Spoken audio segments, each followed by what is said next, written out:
and encourages young people to take practical steps towards reducing waste and minimizing their ecological footprint. Recycling is one of these steps, but responsible consumption, reusing materials, and avoiding unnecessary waste are equally important. As youth organization, Troni supports environmental responsibility through non-formal education, youth activities, and community initiatives. We believe that NGOs have a unique ability to make environmental topics accessible, practical, and relevant to young people. They can create spaces where young people learn, exchange ideas, and turn their knowledge into action. Young people should not only receive information about environmental challenges, they should also be involved in developing solutions and leading initiatives in their communities. With the right support, they can influence their peers, families, and local communities and contribute to more sustainable ways of living. Thank you.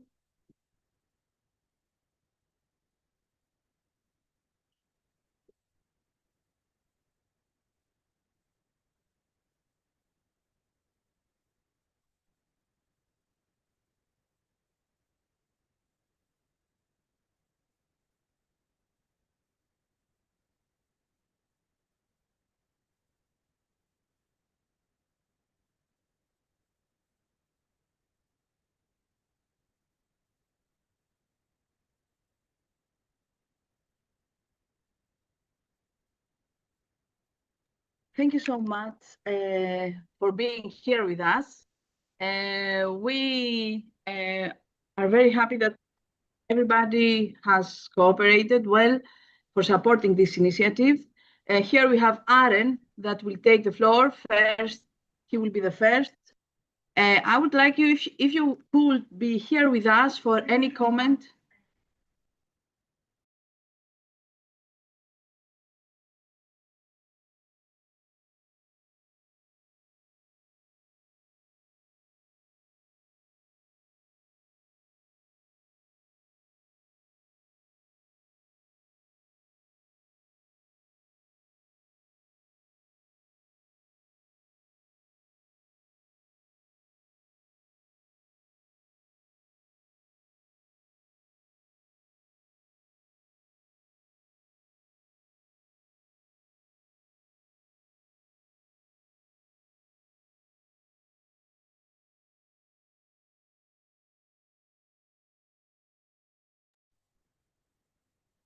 Hi, everyone. Can you hear me?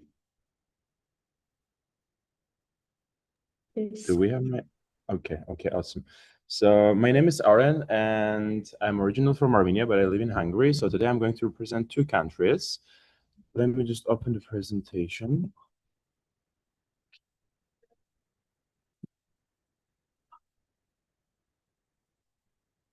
Can you wait for a second? Thank you. Where is it? It's on the good side. Yeah. Didn't know.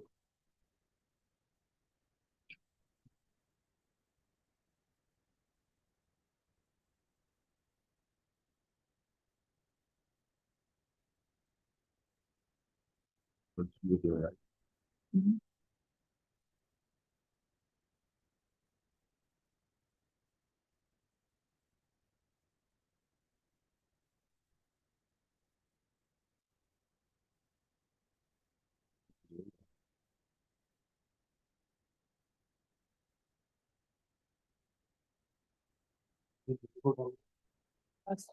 Can you see the screen? Yes. Yes. Okay. Awesome. So as I told, I'm going to talk about the recycling practices in Armenia and Hungary. And we can start from Armenia. In general, I would say in Armenia, recycling, the whole system and the field is developing. We don't have much infrastructure in that, but we already have some experiences, especially recycling plastic, paper, glass, and metal. Mainly, it is focused on that. And I have to say that like NGOs and private sector, they are they are the ones who are responsible for the things. I mean, they're not responsible, but they are the ones who do it mostly, because they're not really controlled by the public sector. And in general, households are not really into recycling and being in the system. But I can definitely say, like, during the last few years, it is growing more in universities and schools. There are many campaigns and some projects to, I don't know, to support and to give education to recycle more. The whole recycling, everything by law, it's based on the law of waste from 2004. It is the one that controls everything related to recycling, trash. And I wouldn't say it works perfectly, but it gives the structure, the base for it, and it definitely needs some improvement during time. About positive developments, as I mentioned, mostly we recycle plastic, paper, glass, and some metal. For plastic and paper especially, there are many projects that NGOs do, and in schools we have all the boxes and everything, and we have some companies that they recycle them for real. And I would say people really support that ideas, but in general, I think we are a bit lazy and maybe need some more education to recycle at home as well. And the key challenges for Armenia, we don't really have much infrastructure, all the factories to not waste much. Sorting habits, as already mentioned, and we don't have the logistics match. And we can also see the fields of trash fields. It's another huge problem because we have some of them and there's a lot of trash. And it's not only about smell. Sometimes we have fires there, which affects the air pollution a lot because they are not very far from the cities. So you can really feel the smoke there. It's another big issue really related to recycling, even though not directly, but it affects definitely. Okay, so now we can move to Hungary. In Hungary, the situation is a bit better because they follow also European Union laws and everything, and it is more structured. And they have really good practices with deposit return system. They also have, of course, a law from 2012 that covers everything related to waste, and also, as I've mentioned, they follow European Union framework. Yeah, and about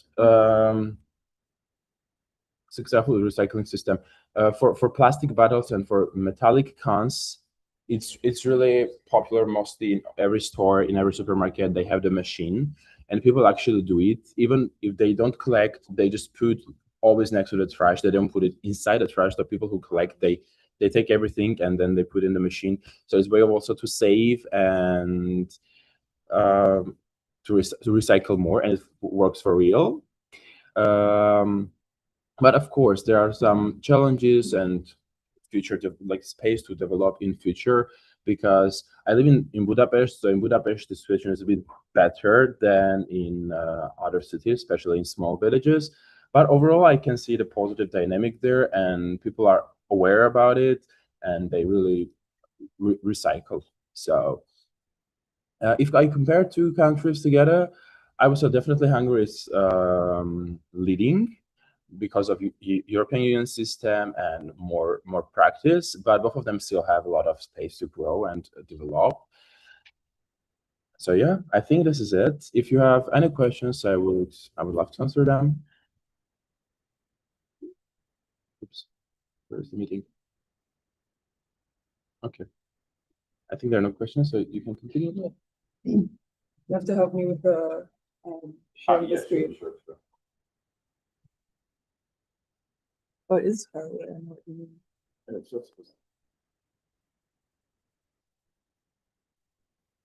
Mm. I think it's Click on downloads.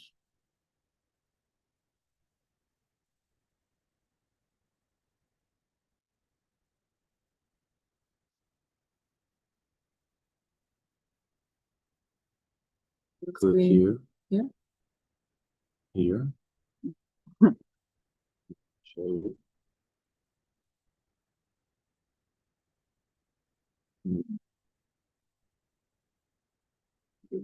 In text, put it in text, it's fine. Wait. Just. Here, one. Sure. Then just go to your presentation there. Can you see my screen? Yes. But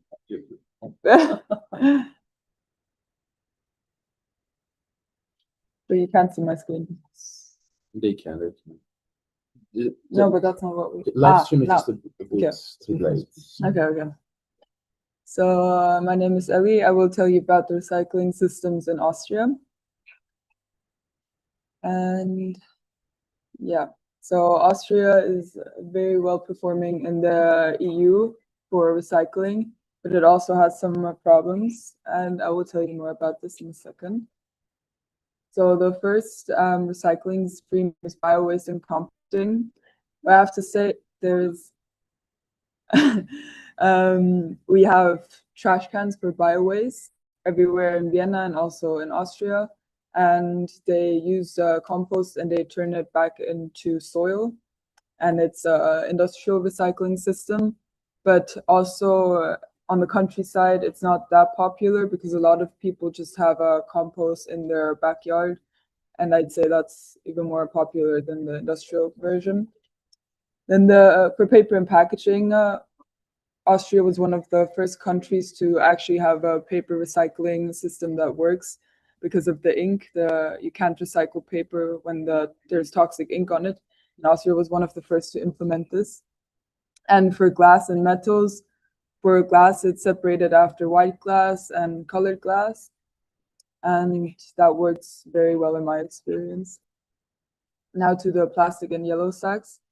This is in my experience, this is a little bit more tricky in Vienna because for the yellow trash cans, you can't have them in front of your building. Usually all the trash cans are in front of your building and you reserve them, but this is the one that doesn't work, so you have to go a bit more out of your way to look for them. However, on the countryside, you can actually have them per building. You have one trash can. And basically how it works is you put in all the packaging that you can recycle. So a lot of plastics, a lot of metal cans. And then we have the EER automated sorting. And what it does is it separates the trash. And it also, which is a big problem with recycling, especially plastics, for example, they have different linings with different materials. So this helps to separate the different materials and components to pull them properly. But yeah, this is a big problem. So for example, when you buy a coffee and you used to have like the plastic takeaway coffees, and then they changed it to the ones out of paper, and everyone thinks we're being more sustainable. But actually, it's a lot worse because it has the paper outside and inside it has this coating. And that means you can't recycle it anymore, but you have to just throw it away and it lands up on a landfill because the materials are just in one thing and you can't separate them anymore.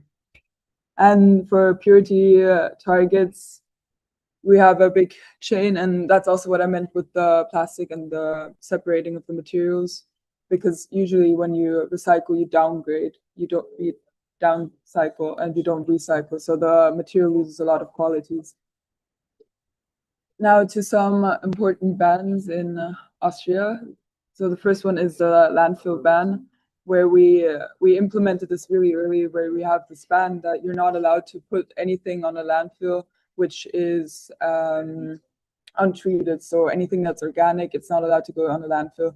And that helps a lot with recycling systems and also making sure that our landfills don't overflow. And one of the key takeaways from this is also we have the green district heating. This is a building by 100 Wasser. This is our heating system in Spittelau. And all the waste that we cannot recycle, we burn. And that energy that's released, that heat, we use it to heat our houses and our buildings. So actually, the things that we can't recycle, we still use the energy from it. Now to the legal and regulatory framework. I'm just going to introduce 4 to you. So the first one is the Waste Management Act.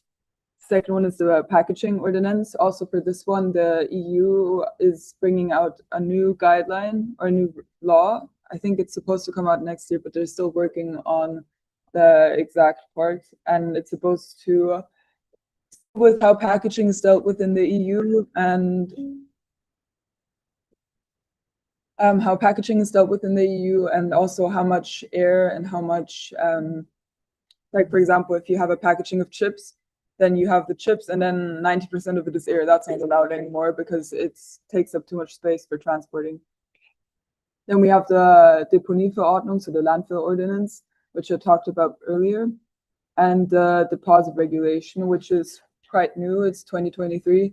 And basically what it says is every time you buy a plastic bottle or a can, you have to pay a little extra, and then you can bring it back once you've emptied it, and you get some money back.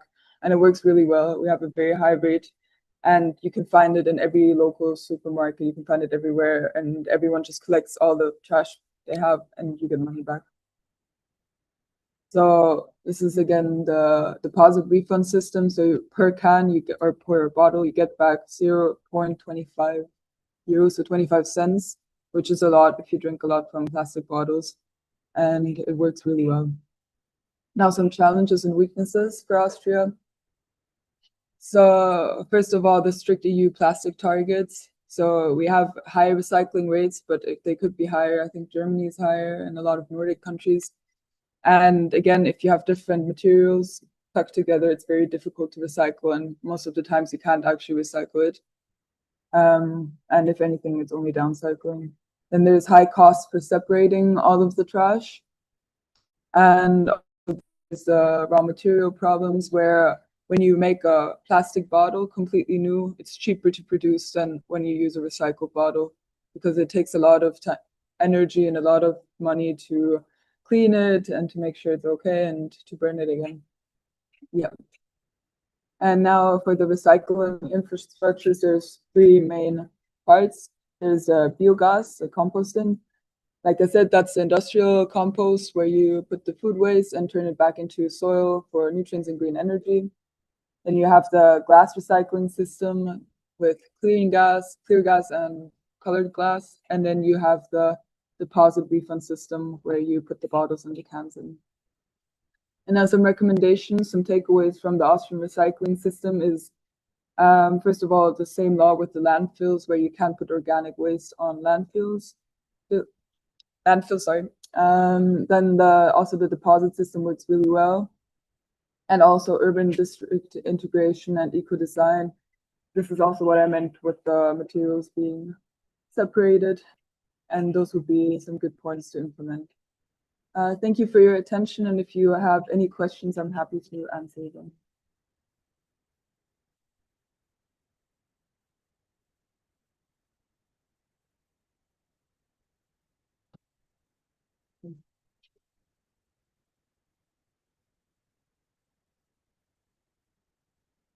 Thank you so much, Ellie, for your presentation. My name is Lev. I will present my presentation a bit later. Now it's time for Eva, a girl from Czech Republic. She made the research about her country.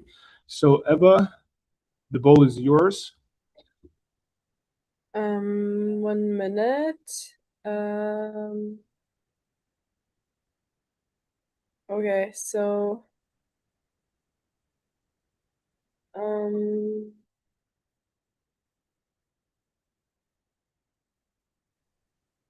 Take your time and start when you can.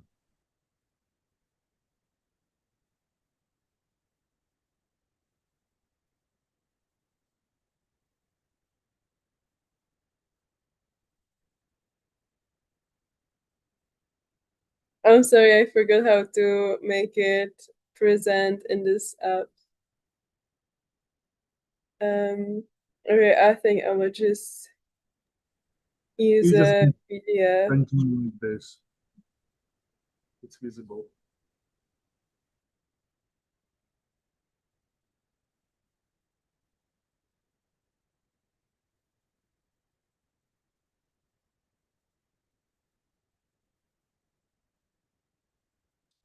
Okay, I think now it should work. Can you see my presentation? Yes. Perfect. So my name is Eva, and I'm from the Czech Republic, and I will introduce you to the recycling in the Czech Republic. We will focus on current recycled materials, challenges, successes, and we will also talk a little bit about the legal foundations. Let's start with the recycling status. In my country, we recycle mainly paper and cardboard, as well as plastic and glass, which is separated by color. Quite newly, we also recycle biological waste, but it's something that has really been new and not it's not really as available to the public as the paper, plastic, and glass, which you can see literally anywhere, and it's really easy to find and highly accessible. There are also textile bins, edible fat and oil, and electrical waste bins that you can use.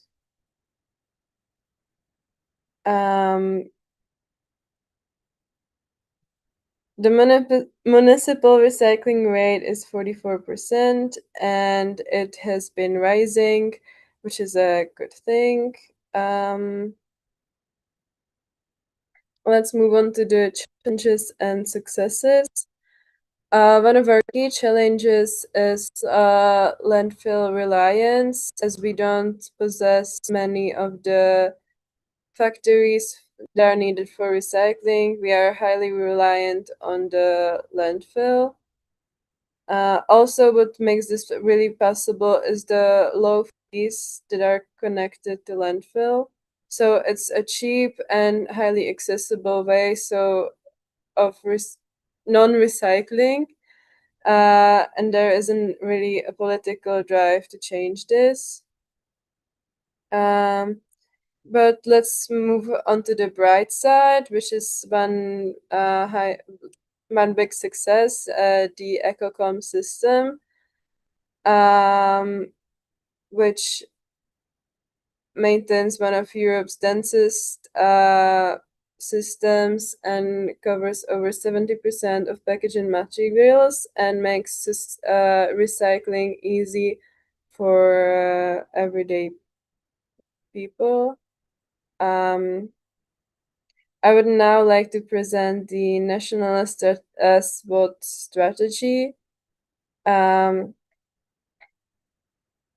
would say our main strength is exceedingly high public compliance and separation culture. Growing up in the Czech Republic, it starts even at school. You are taught to how to separate, and it's something that you just grow up with. However, from my own experience, as I've been living in Prague and in the center, I've personally had problems finding available bins for separating. So although in general separating is highly accessible because the infrastructure in general is highly accessible, in my own personal experience, I had also experienced not being able to separate because I didn't have access to the infrastructure that I had needed, which connects me to one of the weaknesses, which is delayed infrastructure investments for commercial textile or advanced bio-based recycling. And also, as I had already mentioned, the reliance on cheap municipal landfill rates. One of our biggest opportunities is drafting legislation for a modern deposit return scheme for PET containers and aluminum cans, and leveraging European recovery funds for green transition. Also, what could be a huge, this connects me to the huge opportunity that we could also make an international deposit system. So as so it's easier to recycle and get your money back, because I had many times experience being in Austria and buying something, some kind of a drink, and I had returned to the Czech Republic sooner than I had drank the drink, and I was losing money because of the deposit. So it would be good if we could also have the deposit and it would be international. Let's look at one of the threats, which is substantial price volatility of post-consumer plastic recyclables in global secondary raw material markets, hurting processors. Let's move on to the section 2, which is legal and policy framework. I'm not really interested that much in law, so I would only cover this part briefly. There are a number of laws about recycling and also landfill. You can read them on the screen. Also, the presentation will be accessible later if this is something you are interested in.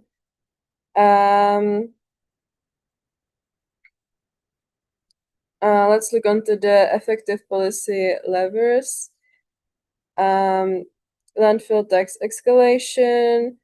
This means that the taxes for landfill is increasing. It was 500 crowns in 2021. And by 2029, it should be 1,850, but I personally don't believe this. Then we have the certain discount. In Czech, it's 3DC sleva, which provides many facilities that achieve high waste separation metrics with lower landfill fee brackets, motivating local administrators to construct extensive brink networks. And then we also have the landfill ban target, setting a definitive future ban on the landfill of municipal mixed waste and other recoverable components, acts as a strategic driver, forcing heavy industry and towns to invest in recovery and alternatives. Lastly, I would focus on some manifesto recommendations. So let's look onto the proposals for partner nations. We recommend the adaptation on 4 major commitments in the Common Recycling Manifesto. These priorities aim to accelerate regional material circularity while keeping administrative hurdles low across participating jurisdictions. Centralized single EPR model, harmonized eco-modulation, and cross-border DRS framework, which I had already mentioned. And lastly, if you have any questions, now it's the time to ask. I will answer if I have the answer.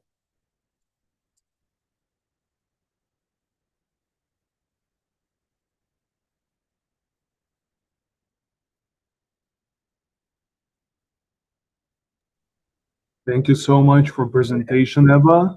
Personally, I don't have any questions, so we can continue with next presenter. Her name is Mariam. She's from Georgia, and she also made the research about her country.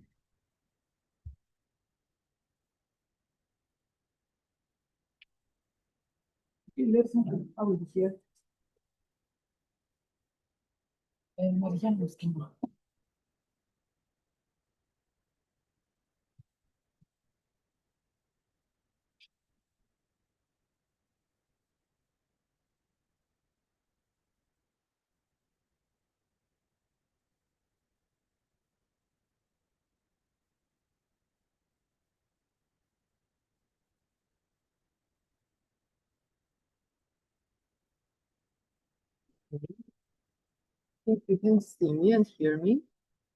Now, I will speak about recycling in Georgia, but before doing that, I want to introduce myself. My name is Mariam. Sorry. Okay. Sorry. It is opened. I will do it. Okay. So my name is Mariam. I'm 23 years old. And today I'm going to present the recycling situation in Georgia. Let's start with speaking about the current status in Georgia. Basically, current status in Georgia of recycling is that we recycle paper. We recycle paper and cardboard. We also recycle plastic bottles. Okay.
Yes, now we can see your presentation. Thank you.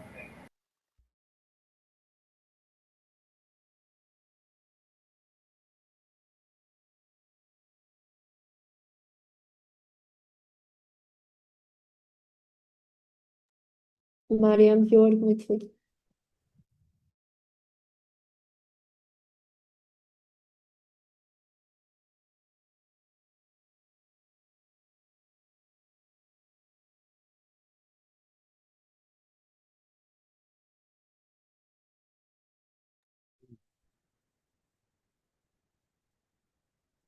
Okay. Let me continue with the presentation. Current recycling status in Georgia is that we recycle paper and cardboard, also plastic, but mainly bottles, glass, aluminum, and steel cans, also some scrap metal, used tires, and electronic wastes. However, there is one key challenge in terms of recycling in Georgia, which is that there is low waste separation at source. So most households waste is disposed of a mixed waste, which means that so usually in the houses we don't have separated bins for different kind of waste, which means that all of the waste goes into one source, which makes the recycling process more difficult. And another very important issue regarding recycling is the public awareness, or in other words, lack of public awareness about recycling, because a lot of people are not aware of the fact why is recycling very important. Mostly this concerns places out of the city, like rural areas. However, I would say that the awareness about recycling in general in Georgia is low compared to most European countries. On the other side, there is a successful practice which is called extended producer responsibility. This is a recent law which Georgia inhibited. It was inhibited in 2022. And Georgia has begun implemented the scheme for products such as packaging, electrical and electronic equipment, batteries, tires, and oils.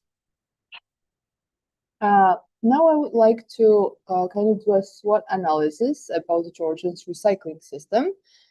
Firstly, a strength, as I already mentioned, is that Georgia adopted EU-aligned waste management legislation, which is one step towards becoming a successful country in terms of recycling. And there is a growing public awareness and increasing involvement regarding this issue, which mainly started from NGOs, because a lot of NGOs nowadays in Georgia try to do some campaigns about green lifestyle and raise awareness in people about this topic. And so what is the weakness? The weakness is low recycling rate and insufficient waste separation infrastructure, limited recycling facilities outside major cities, and inconsistent enforcement of regulations. Then we go to threats. But before I mention threats, I want to also highlight the fact that recently in Georgia, a second-hand clothes gained more popularity, because like 10 years ago, a decade ago, it wasn't that mainstream, but in recent years, people started to reuse their clothes. So they go to second-hand shops, they thrift. So in terms of clothing, recycling has gained more popularity. Now let's say about the opportunities of Georgia in terms of recycling. So there are some EU-funded environmental projects and green investments, which are obviously very profitable, not profitable, but it's like usable and efficient for Georgia, because EU help us a lot in terms of funding this kind of initiatives. And as a country, we really want to adopt EU standards and become as green as most of European countries are. And then another opportunity is a development of nationwide separate collection systems and environmental education. Even though there are some campaigns by NGOs about recycling, I think, and it would be more reasonable if this kind of things like education about green lifestyle, about recycling, about why it's important to take care of the earth and of the environment where we live it, how can it be harmful for our own health, about global warming, and all of these important topics. I think that it should be part of educational system, and the children should learn about this at schools. So yeah, in opportunities, I would say that environmental education is one of the things which could be really beneficial for our country in future. And regarding threats, continued dependence on landfills and illegal dumping is one of the main problems right now. And infrastructure development is also low, it remains low, which makes it more difficult to recycle. And additionally, there is limited municipal funding and weak public participation in recycling programs, which is very visible, because even though there are more people living in urban areas in the city, still the infrastructure is better there than in the regions and the villages, in the rural areas. Yeah, the threats are that the funding is very limited in those locations. Okay, lastly, I want to introduce you a legal framework which works right now in Georgia. First one is Waste Management Code of Georgia, which was inhibited in 2015, and it establishes the legal framework for waste prevention, collection, recycling, recovery, and disposal. So basically, Waste Management Code of Georgia is about for municipalities. It introduces as how municipalities are responsible to collect, to recycle, and dispose waste. So this code is for municipalities, basically. Then we have National Waste Management Strategy, which is a long-term plan of the goals which Georgia wants to achieve. It is written from 2016 to 2030, so it's still in process. And they have defined several goals which is desired to be achieved till 2030.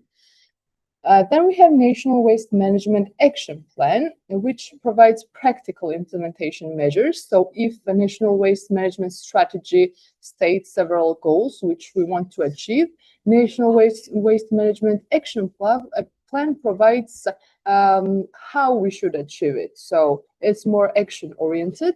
And there are several bullet points which has like specific action plans of how we want to achieve this, and that.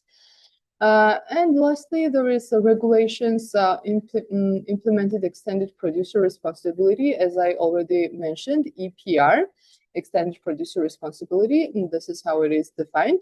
And EPR has been adopted in 2022. And it puts more responsibility on the company itself, who brings the imports products or produces them within the country. For example, plastic bottles, batteries, and some electronics. If we take the example of electronics, for example, a TV company, if an electronics company sells TV as a product, then they're responsible to get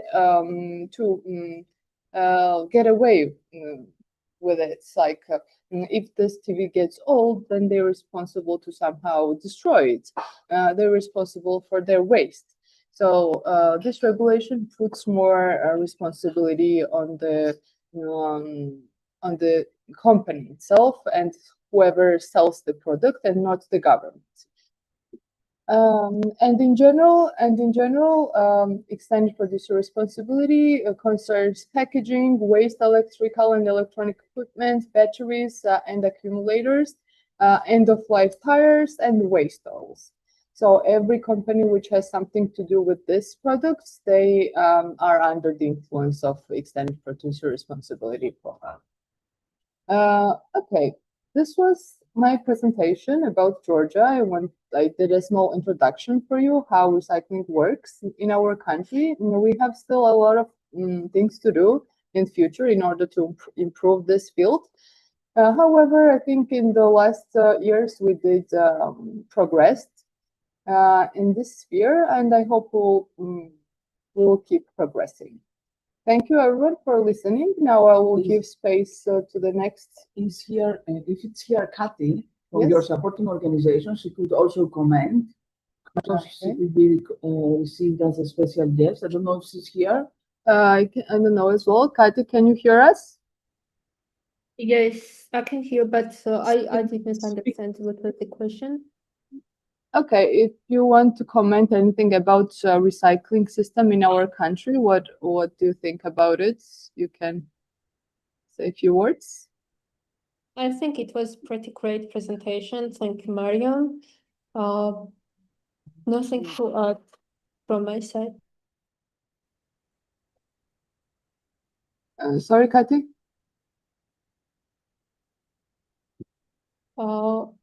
I said it was a great presentation. Thank you, Mariam, and that's yeah. Thank you so much for your presentation. Thank you, Kathy, for participation.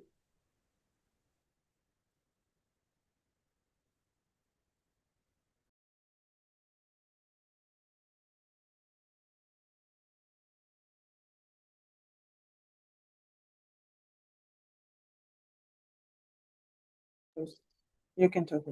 And now we have Mariana from Greece. And after Mariana, we will have Hannah and Jem, that they are supporting us in this campaign, and they have been invited to present their individual volunteering projects.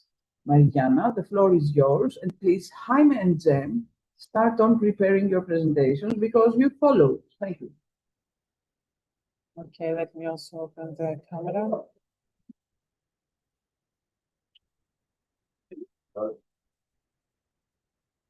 Hi.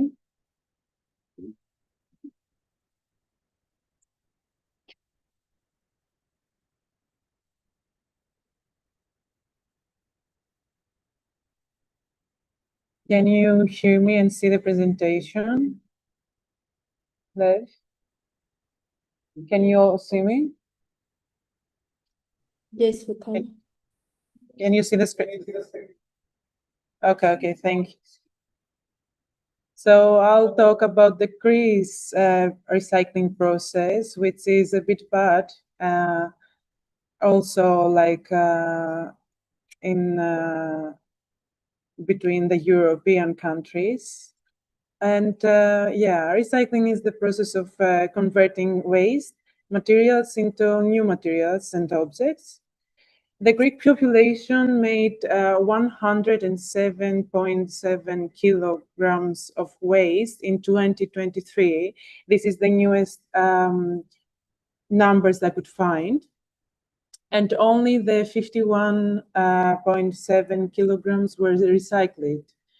We are about in 48%, and the average in Europe is 67.5%, which is very low. We are from the lowest countries for recycling. The most recycled materials are paper, then we have plastic, wood, metal, and glass. We do have separate bins for plastic bottles where you can also get like a bit of money back, but it's in very few places, sometimes don't work, and yeah, so not a lot of people use it. Then we also have different bins for fabric, we have different bins for paper, and but not a lot of people use them. They're not in enough places. The main recycling system in Greece is one bin. It's a blue bin. It's different from the others, and you can put all the recycling materials there. So yeah, the key challenge is the plastic bags. I think we have a fee for them, but still a lot of people use plastic bags. A person yearly use around 110 plastic bags, which is a lot when you count how many people are in Greece. And then we also have a European practice and fund going on, which is started in 2019 and it's going right now, and it will help to make Greece closer to a green city place. Yeah. And yeah, I had an activity. If you want to remember and trying to think what you have items that you can recycle in home, like paper, plastic, glasses. I have put some examples of that. The thing is that to recycle those items, they have to be clean of other materials, like the shampoo bottles or other bottles that have food in them. And a lot of people don't do that. So when those kind of materials go to the trash can of a recycling bin, and they have items of non-recycled items, they cannot be recycled. So afterwards, they finally go to waste. The strengths are that we have European Union aligned frameworks and targets, and we do try to produce, we have the extended producer responsibility, which is a framework where the people have to be responsible for their actions in the recycling system. And then the weakness is that not a lot of fines actually work. We have a lot of fines, but they don't work. No one is taking. We don't have a lot of bins. We don't have exact time work for the cars to collect for the collection. And so a lot of bins get very full. The people don't believe in the system when that happens. So it leads to pollution of the environment. We have also a lot of strays that go to those bins, and And yeah, so the pollution becomes bigger and bigger, and people are unaware of what pollution can do to us. So some proposals are also something I didn't say before the proposals I want to is that we don't have a recycling factory, which is a big problem because that's how a recycling system works usually. And we are the only European Union country that doesn't have one.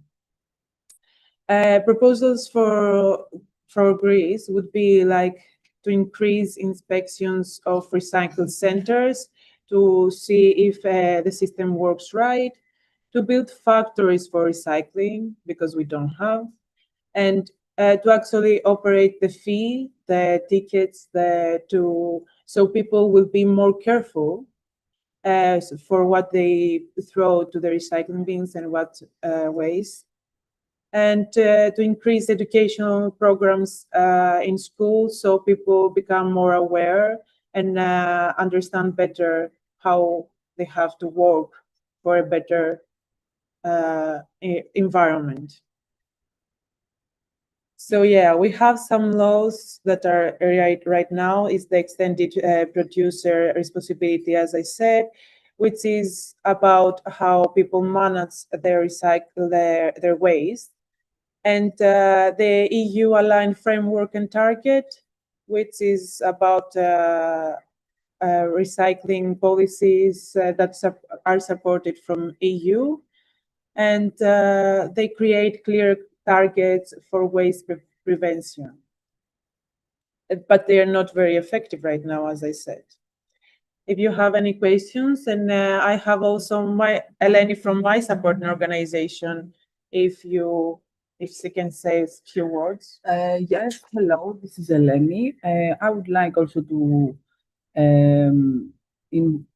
congratulate Mariana for her great work and to confirm that we have a kind of blur rules. The rules are not so clear here in Greece, and not all the citizens apply those rules that we have. The law has suggested.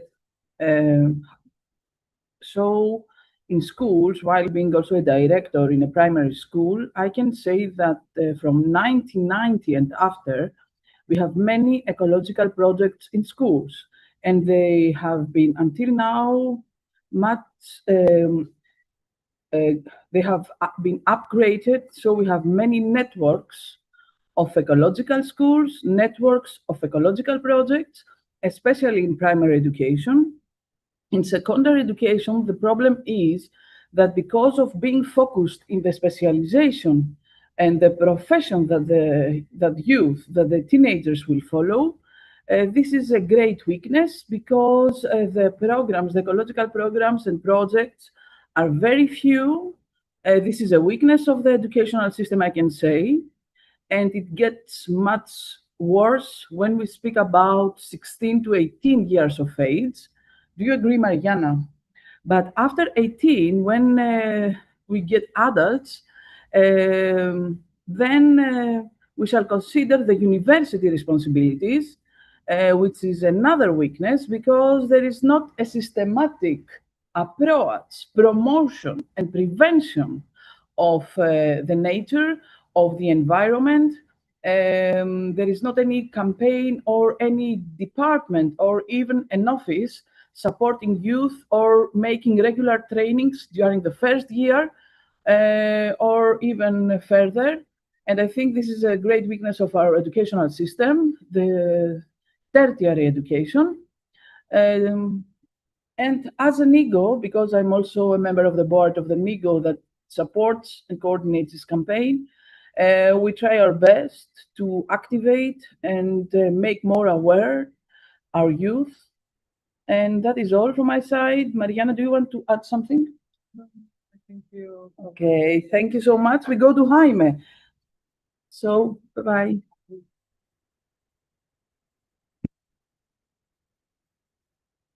Hey, I'm gonna connect now. Wait.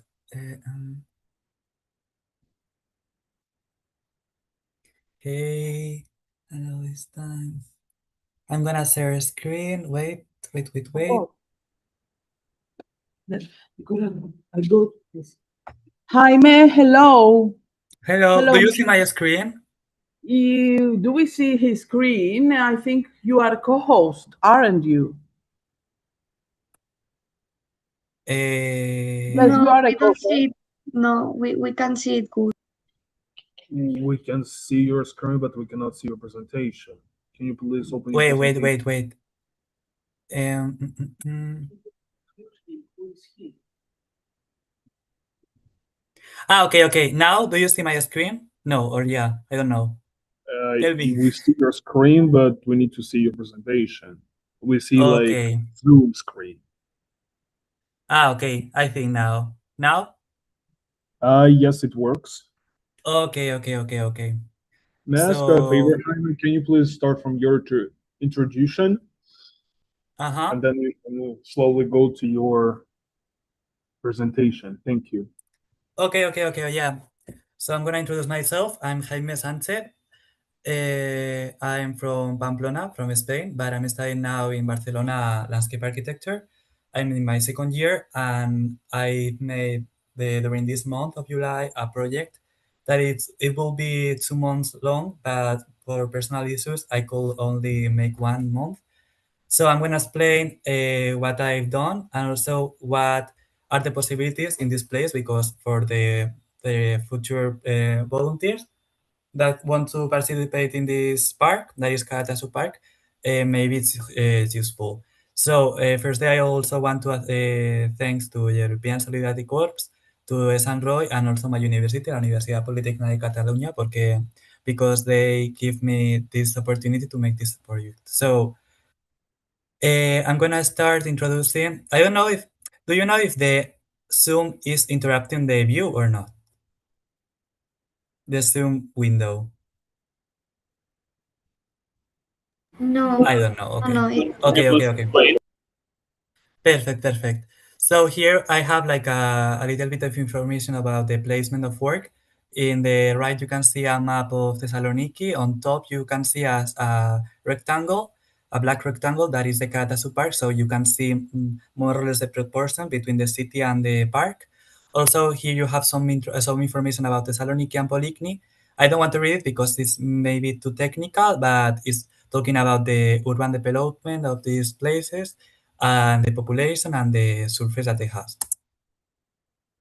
Mm, mm, mm. So if we make a zoom in the placement of work, that is the Karatasu Park, we can see that it's a park in this orthophoto because in Google Maps it's pixelated. You can see that it's a park full of buildings and also a lot of gramíneas or herbaceous plants. Instead of trees, it's not a forest. It's more like a grass or, yeah, gramíneas. So it also has a great ecological potential because I will say it later, but it's an ecoton, and also that it's also it was a military ex camp, so now it's abandoned. So here you have a small drawing that also the Mad Max volunteers can identify the Epicurus garden, the school, the summer bar, the office. So you can see, respect this sort of photo, a small map that is simplified so you can understand whatever it is in the garden, in the park. Later, I like this kind of drawing that compares the sizes of parks, known parks, with the Karatasu Park. We have the Parque de la Ciudadela in Barcelona, Parque del Retiro in Madrid, Hyde Park in London, the Central Park in New York, and Versailles, that is in France. So this park is also interesting, as I said before, that because it's an ecoton. An ecoton is the area transition between two areas. So we have the city, that is Poligny, and also the mountain. So the ecoton is the part in the middle that consists in the limit of the transactions between the two habitats, and it's the place that has more biodiversity and has the more intense accumulation of species and interactions between species. Also, because of that, I've made a question. Why is this park abandoned and it doesn't have the importance that it has in comparison to the Parque del Retiro, to Parque de la Ciudadela? So it is because of the political issues. So, as I said before, it was a military camp. It's a former military camp. And here you have some rules that they said that only this 25% of the area of the park could be used for buildings or for equipment. As you can see in the map in the right, you can see that outside of the park there are some sport facilities, also hospitals that they are also military. And inside of the park we have the communal farms that I'm going to talk about later.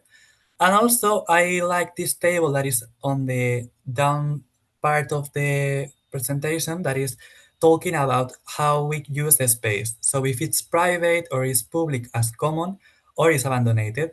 In this place, we can see that it's in between these three aspects because we have, for example, a restricted access, but at the same time, the care is assumed by the community. So it's very ambiguous and very confusing. But at the same time, it's interesting to see this table and understand how this park acts because it's not abandoned, it's not common, or it's not private.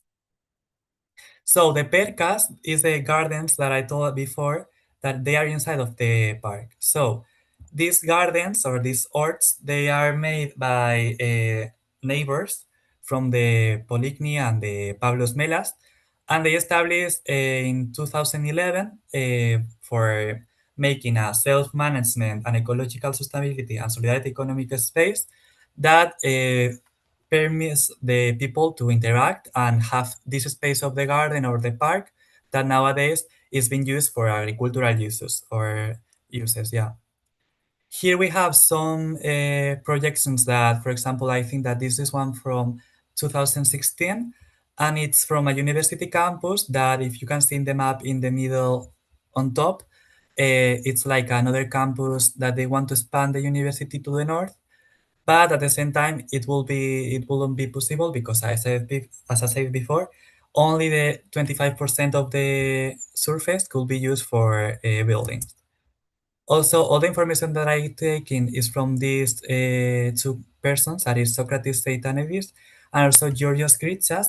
They made PhDs, informational papers and everything, and blogs about this park. So if you want to look it forward or want to look more information about it, because it's so well explained and with some much care and good drawings. So if you want to interact with these blogs, you can do it.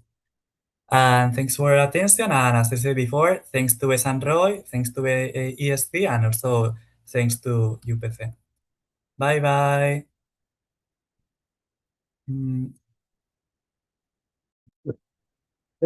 Bye bye, Jaime. Thank you so much for your great contribution to the campaign, as well as to Esai and Leroy, giving an insight how we can work with Karatazu Park, which is very important while being just 50 meters away from our office. And we don't stop here as we have promised to each other because we want to cooperate with Jaime for a very interesting handbook that he is working with that. Jaime, did you speak about the handbook? No, I didn't. Yes, we are here with Jaime, supporting us also to another initiative with Esai and Roy Publications, together with a French agriculture specialist that he will speak to us later. So the floor is yours, Jem. Hello, Jem. Hello, I'm turning on. Hello, everyone. Yeah, hello, everyone. Can you hear me? Can you see? Yeah, you can see me clearly. Perfect. Okay, yeah, before begin, I would like to present myself. My name is Jem. I'm from Turkey. I'm 24 years old. I'm an individual volunteer. I'm a Erasmus Solidarity Corps volunteer here, but thanks to Eleni and Esan Roy, I supported the Mad Max. I look at the campaign, I like it, and I participated with the other volunteers. So with you guys, 20 days, almost 20 days. So thank you so much for that. I studied sociology, a little bit industrial design. Now I am a master's student in Universidad Carlos III Madrid. So I'm a Spanish participant here, like Jaime, but I'm originally from Turkey. So and today, but before begin, I would like to talk a little bit about the project and so far my experiences. I mean, this project is kind of unique. If you ask me, this is not my first volunteering project. but like we are from all over the world, literally all over the world.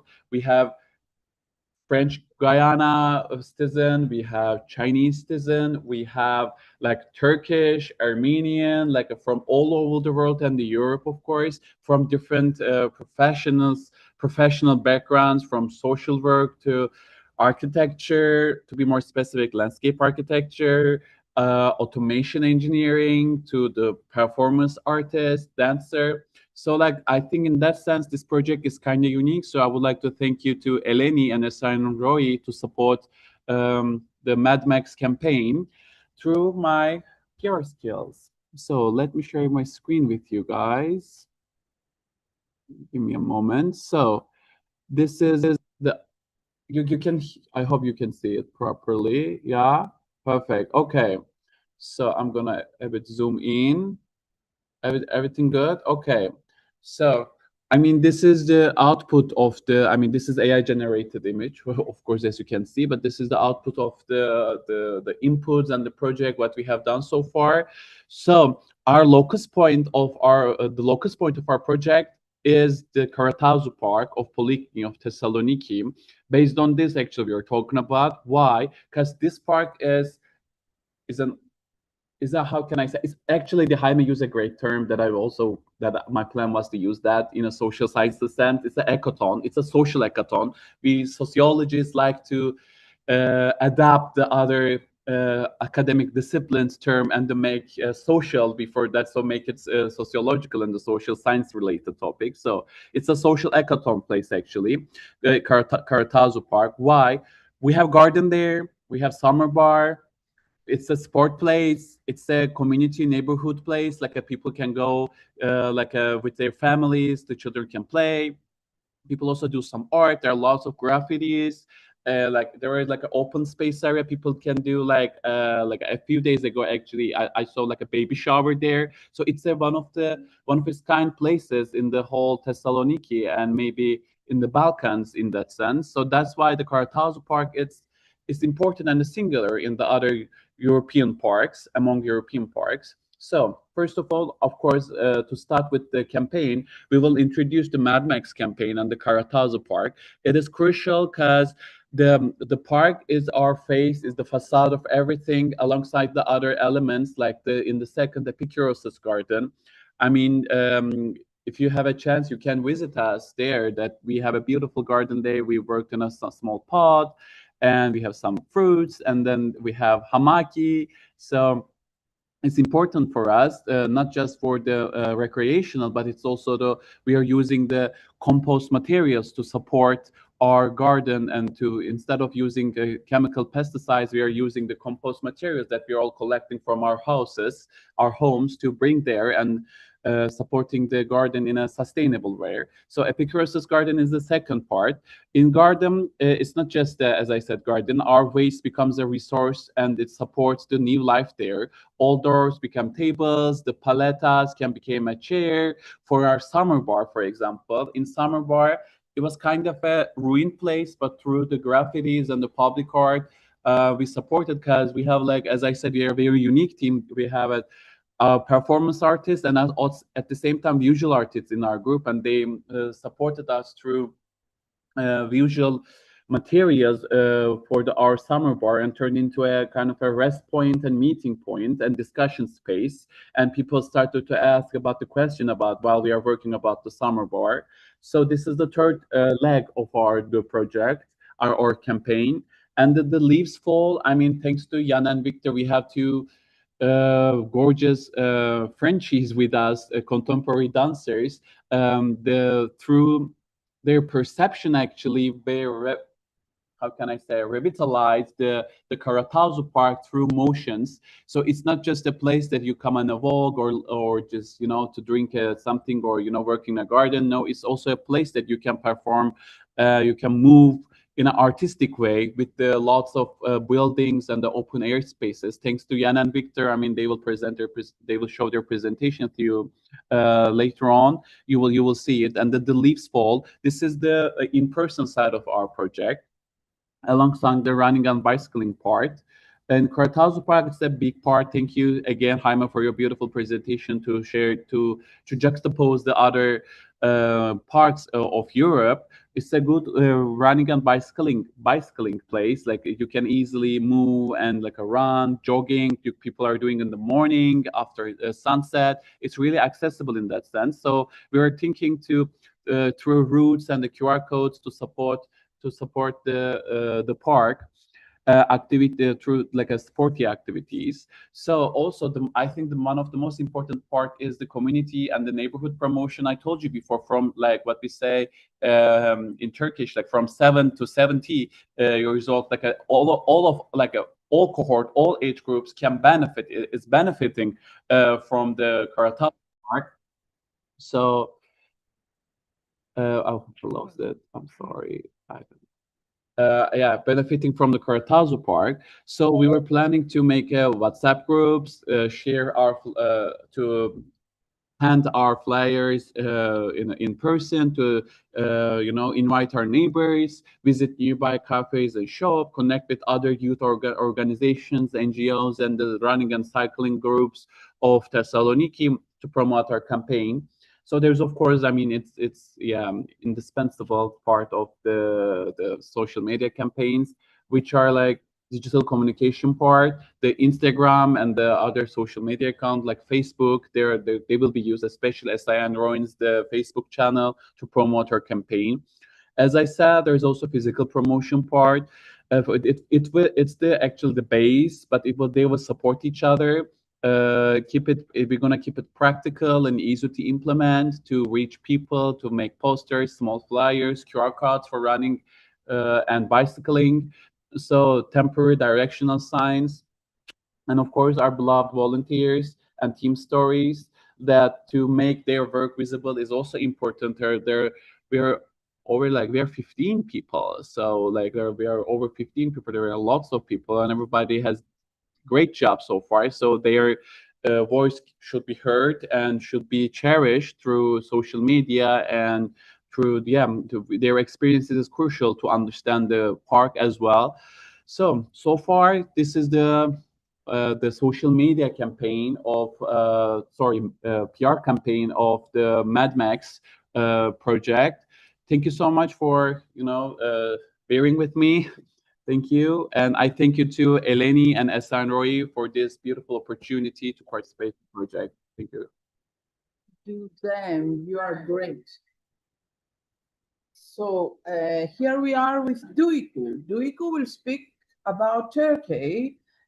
Even if you are studying in Spain and you have been born in Spain, I think. In Turkey, in Istanbul. In Istanbul, but you were in Spain also? No, I didn't mean in Spain. In France. In France, So- yeah. Oh, there are so many countries that Yeah. I'm confused. I'm terribly sorry. Duygu, thank you for being here with us. The floor is yours. Okay, thank you, Eleni. Let me open my.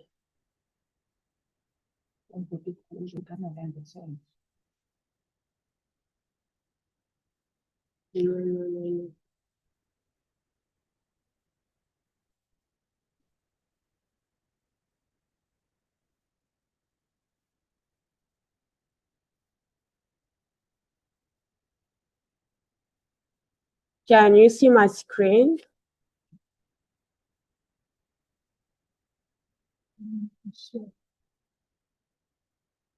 Not yet.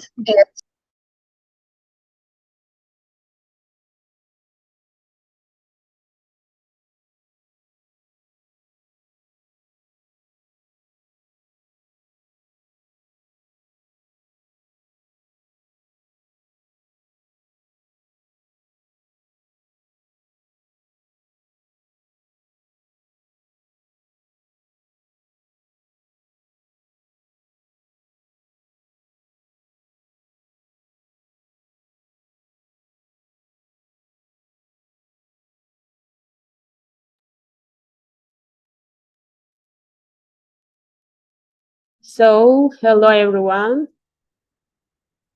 We need a bit more time to figure out how to share the screen. I'm so sorry.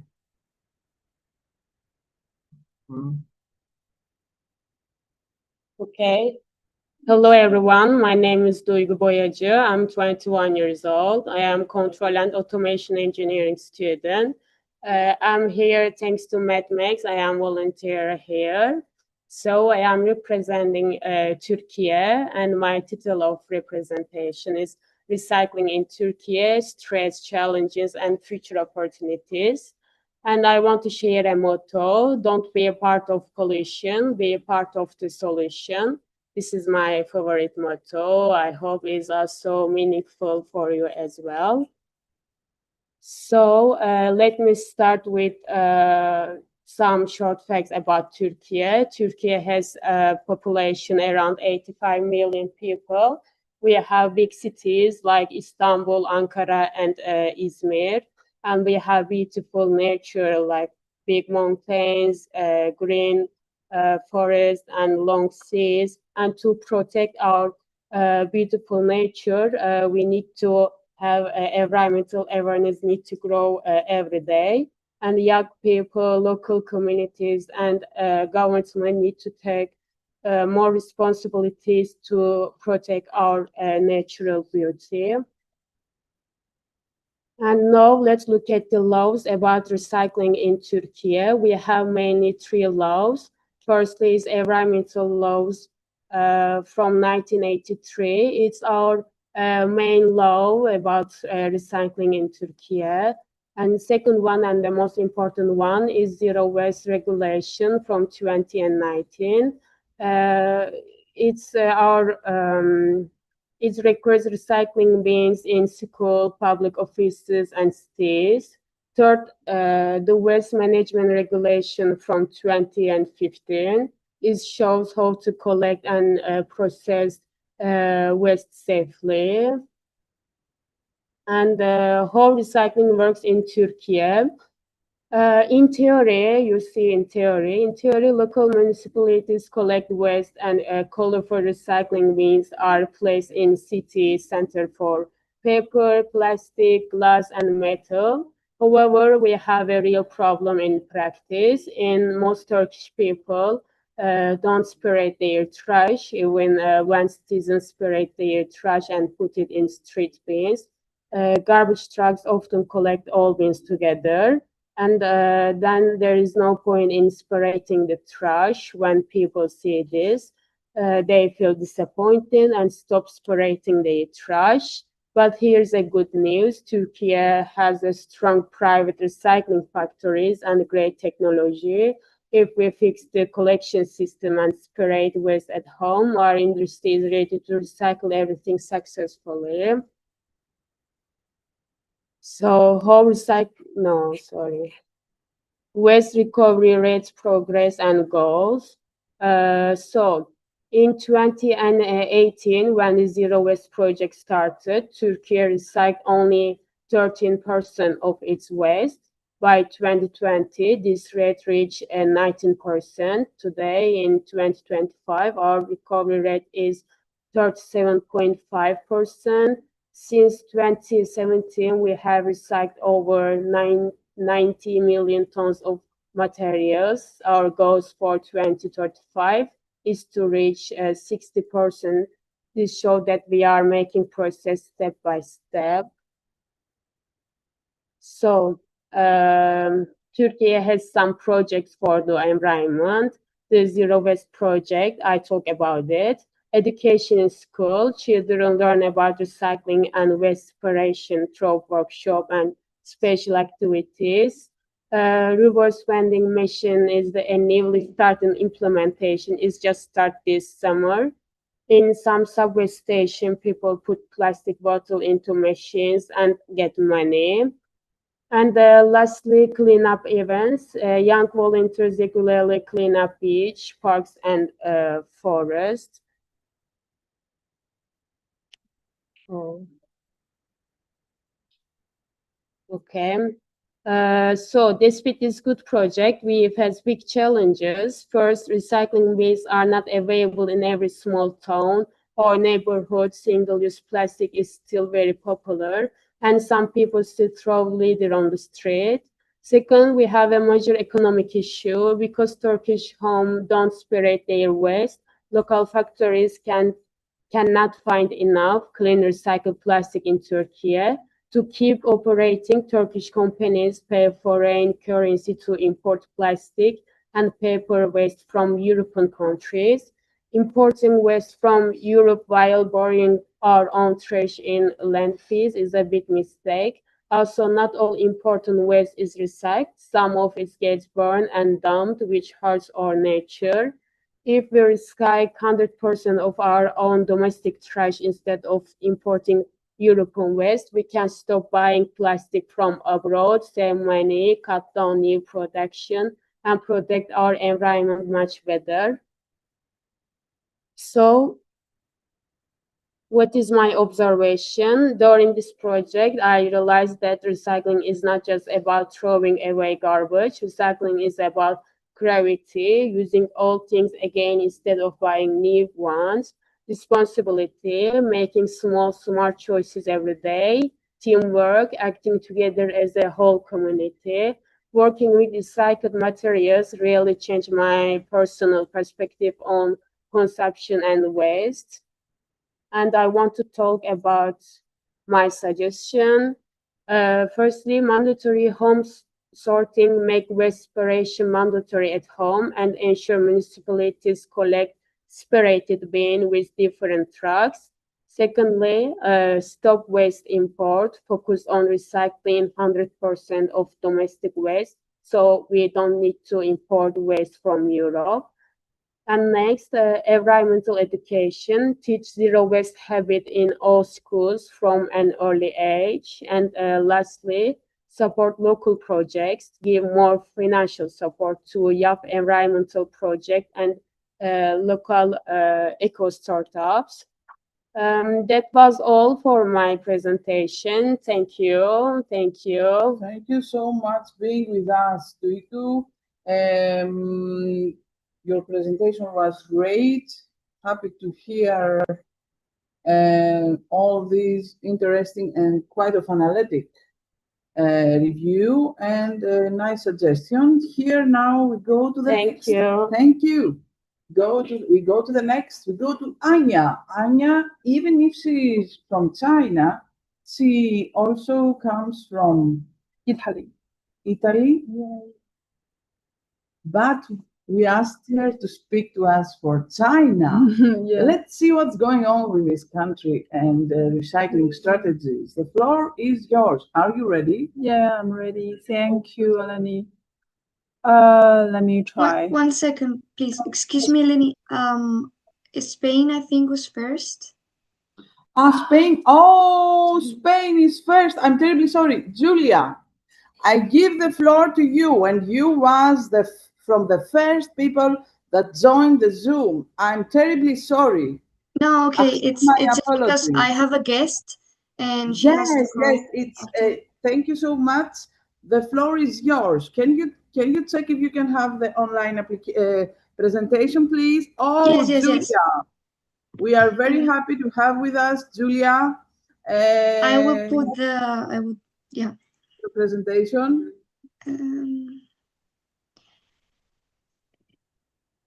Julia has together Isabel Munoz, right? Yes. So she's your guest. We are happy that you have a guest. Some of us tried and fixed this, and they had a guest. It was very difficult for everybody because the time period that we prepared the presentations was very short. So it was a miracle, I can say, for those that have had the opportunity and engaged a guest. Thank you so much, Julia, for this. And okay. Can you see my presentation? Yes. Yeah. Okay. So I will start. What are the main recycling materials in Spain? In Spain, the recycling system primarily involves materials such as paper and cardboard that are collected through blue containers. And we have some highly efficient paper recycling industry that recovers a large percentage of domestic and commercial paper. We also have the glass that is separated via a green igloo container that is managed by a non-profit organization called Ecovidrio. And it's one of Spain's most successful recycled materials due to its infinite recyclability, because it can recycle again and again. And actually, all the all the bottles are made of recycled glass. Also, like packaging, that is plastic and metals that are collected through the yellow containers managed primarily by Ecoembes, that is another NGO. And this category includes a lot of type of plastics.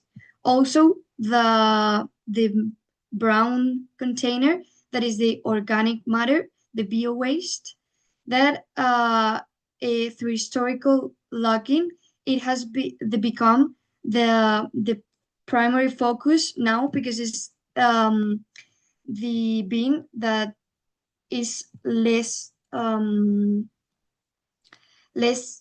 put it in all. What are the main strengths, weaknesses, opportunities, threats of Spain's recycling and separate system?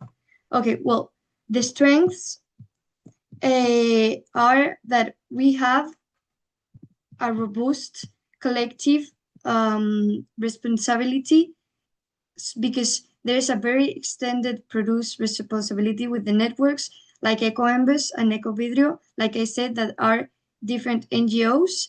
And we have a high citizen awareness on glass and paper.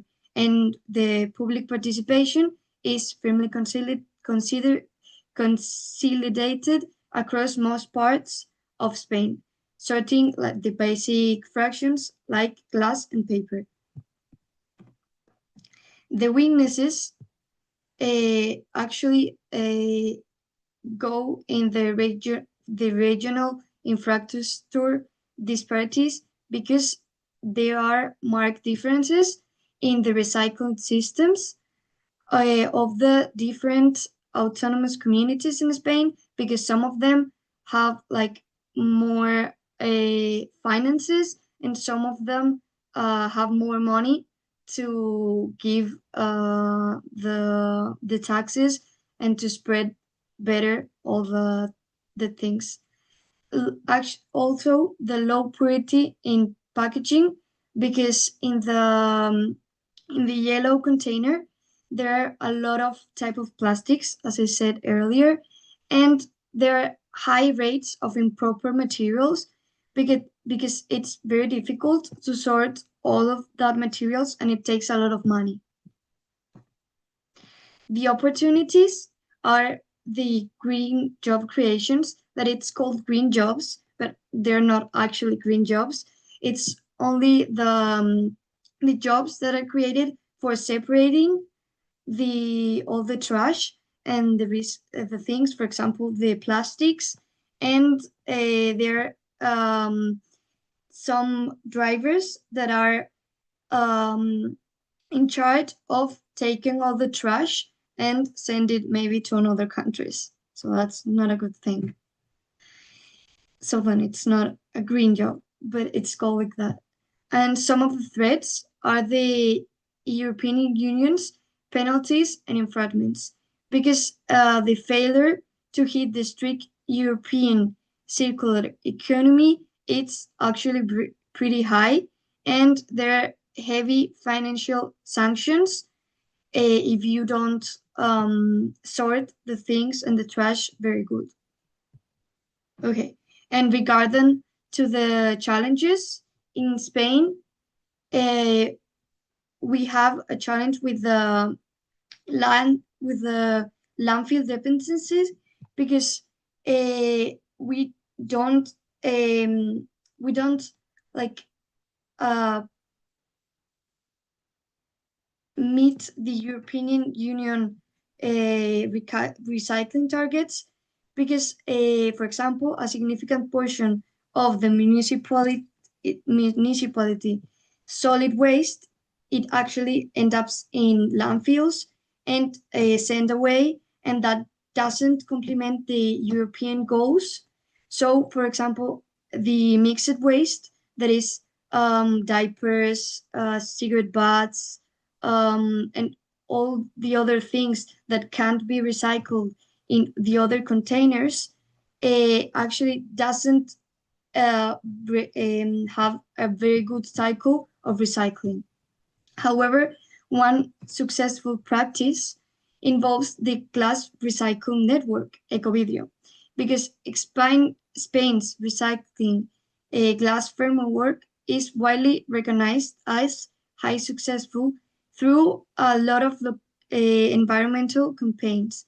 And there are a lot of the green igloos, that are these ones, who are very in a lot of places.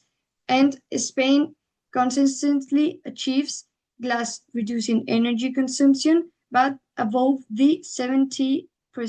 That's a really good number, and that are really good odds.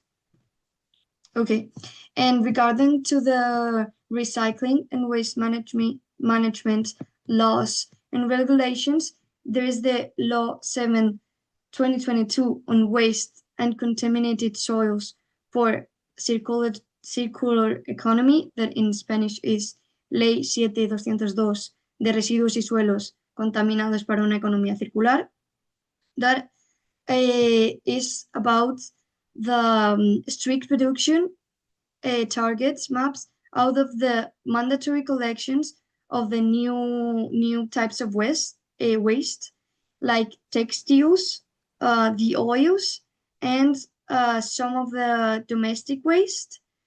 And it aims the law to forbid the single-use plastics. And it's a new law, but it actually has come very far. And now in the supermarkets, you can't find, for example, straws that are made of plastic. You can't find them, and they can give you a straw made of plastic in, for example, a coffee shop. Another law is the Royal Decree on the packaging and waste.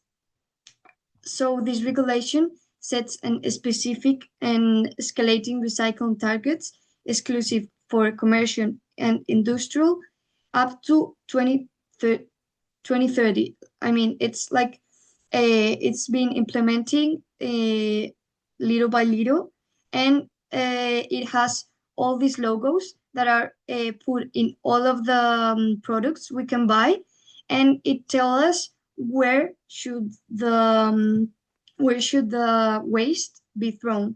So it's like something to make other people be more aware, and to make them to let them know where it should be. And the most effective legal measures are the special tax on non-reusable plastic packaging, that, for example, charge 0.45 cents for a kilogram in virgin plastics. That makes that the proper places that make the plastic don't make as much plastic and use recycled plastics, because it costs them less. And the solid waste landfill and incinerating task, that actually makes the dumping more expensive, and it creates an immediate financial incentive for municipalities to optimize their selective collection systems. So this is some common policies and actions that all partner countries should adopt, I think so. Not all of them are in Spain, but some of them, yeah. For example, the standardized extended producer responsibility, the pay-as-you-throw system, that it's not in Spain, but it is in a lot of countries, and it works really well. And the mandatory recycled content quotas, that it is in Spain. It works a little bad, because sometimes you need to pay more in some places, and it's a little unfair, but it works. And that's it. Thank you very much.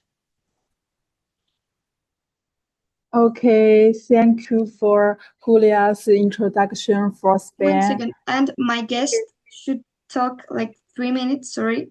Okay, for the let's delay, wait. and that's it. Okay, don't worry. Hello, can you hear me? Because I know that you can see me because my camera must be not working. Oh, thank you for being with us. Okay, thank you very much for inviting me. My name is Isabel Muñoz. I am a member of the Ecologistas en Acción, the NGO from environmental, one of the biggest in Spain. And also I am a member of several organizations that we try to raise awareness towards environmental health, right? And in the area that I work on, in Ecologistas en Acción, is the digitalization area. And we try to raise awareness about what the hyper digitalization is doing to the environment. I'd like to introduce you to the ionizing radiation. You know, the ionizing radiation is the one that you get from X-rays and nuclear. But the ionizing radiation is the one that you get from wireless communications, right? Wi-Fi, mobiles, and cell towers. And the limits were set on the 1990s following a 1980 study with a 40 minutes exposure of 5 monkeys and 8 rats. And that's the limits that we have internationally, right? That was the International Commission on Non-Ionizing Radiation Protection, which is led by the communication and the big technological industries. What happens with this? The expansion, what we're seeing now, this proportionate growth of exposure that we are having at the moment is a real hazard. Also for not only for humans, but for trees, animals, pollinators, and also with the next growth that we're going to have with the next with the artificial intelligence and the Internet of Things. This means that we are going to have more devices, and those devices have program obsolescence. That is, that a device is only valid for maybe 2 years. And this is a very important waste. This is not a waste that is paper. It is not a glass. It is not food. It is not plastic. This is heavy metals. And there are no laws that limit this. And this is a very, very serious problem for humanity and for the environment at an international level. Because at the end of the day, we export those waste products to underdeveloped countries. And also they end on landfills and they contaminate the soils. Also, with the data centers that are expanding everywhere, and they're going to be everywhere in maybe 5 years, we are seeing we have no water anymore. The water is and electricity is allocated to those facilities, right? We are seeing now in Spain that we have a drought in the Pyrenees. The Pyrenees are a very big mountain that we have, and it's always with water. And now, because the region which it's in has many, many data centers, there is no water for people, there is no water for plants, there is no water for anything. And someone has decided that we need this, as the humanity needs this, but they haven't contemplated the very, very serious environmental problems that this poses. And I think it is important that young people know that every time you do a search in artificial intelligence, that you are consuming water. So all these things, they're like launched in the planet, and there's no regulations that regulate it. There is a regulation from the European Union, but I mean, you cannot. This is a problem too big to too big to breach from only one country, because it's international. So what I think we're trying to raise awareness for people, to keep their mobiles as long as possible, to try to go to wire their communications, and try to be also conscious about this problem. Thank you very much. Thank you so much, Julia and Isabel. I do agree with everything that you said. As a Spanish Great. boy, I know everything that you are saying, so it makes sense. And that you explained it so well. So thanks for the presentation. Thank you. Thank you so much. Yes. Julia, do you want to make some comments upon the? We are very happy that that Isabel joined us and gave us an insight about all those issues. Thank you for being with us. I must inform everybody that after the end of this meeting, we will publish relevant certificates, and it will be a part of the 14th International Symposium of Festival of Inclusive Culture. And we will put it as a repost, let's say, as a playback. How can I say, right? So it will be diffused, well diffused across Greece and wider. And thank you so much being with us. Julia, the floor is yours to close, to say some comments if you want, and then we go to the next speaker. No, I don't have anything to say. I just want to say sorry because we extended a little bit of time, but that's it. Thank you very much. Goodbye. Thank you. Thank you so much. And now we go to Anya. Anya, as I said, she's from China, and she comes from Italy while she's studying there, right? So the floor is yours to tell us about China and the strategy of recycling there, strengths and weaknesses. Let's go. Okay.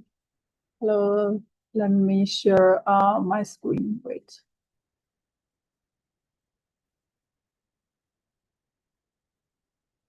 Please. Okay, it's open. Lev, do we see the presentation? Okay. You can start. Hello everyone. My name is Haiyan Zhang, and I'm from China. And now I'm a student living Italy and like doing my master degree. And today I want to share with you like how China handles recycling, and we are doing well, and we will still like have something new to improve with us.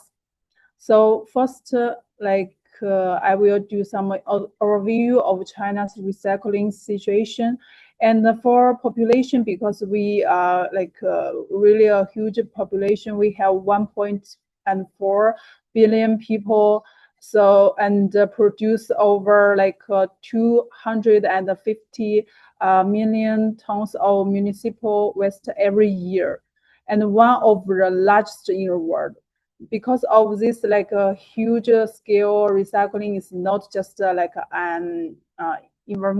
environmental issue in China. It's also a social and economic challenge. Good news is that in recent years, China has made a lot of progress, especially through some new laws and policies.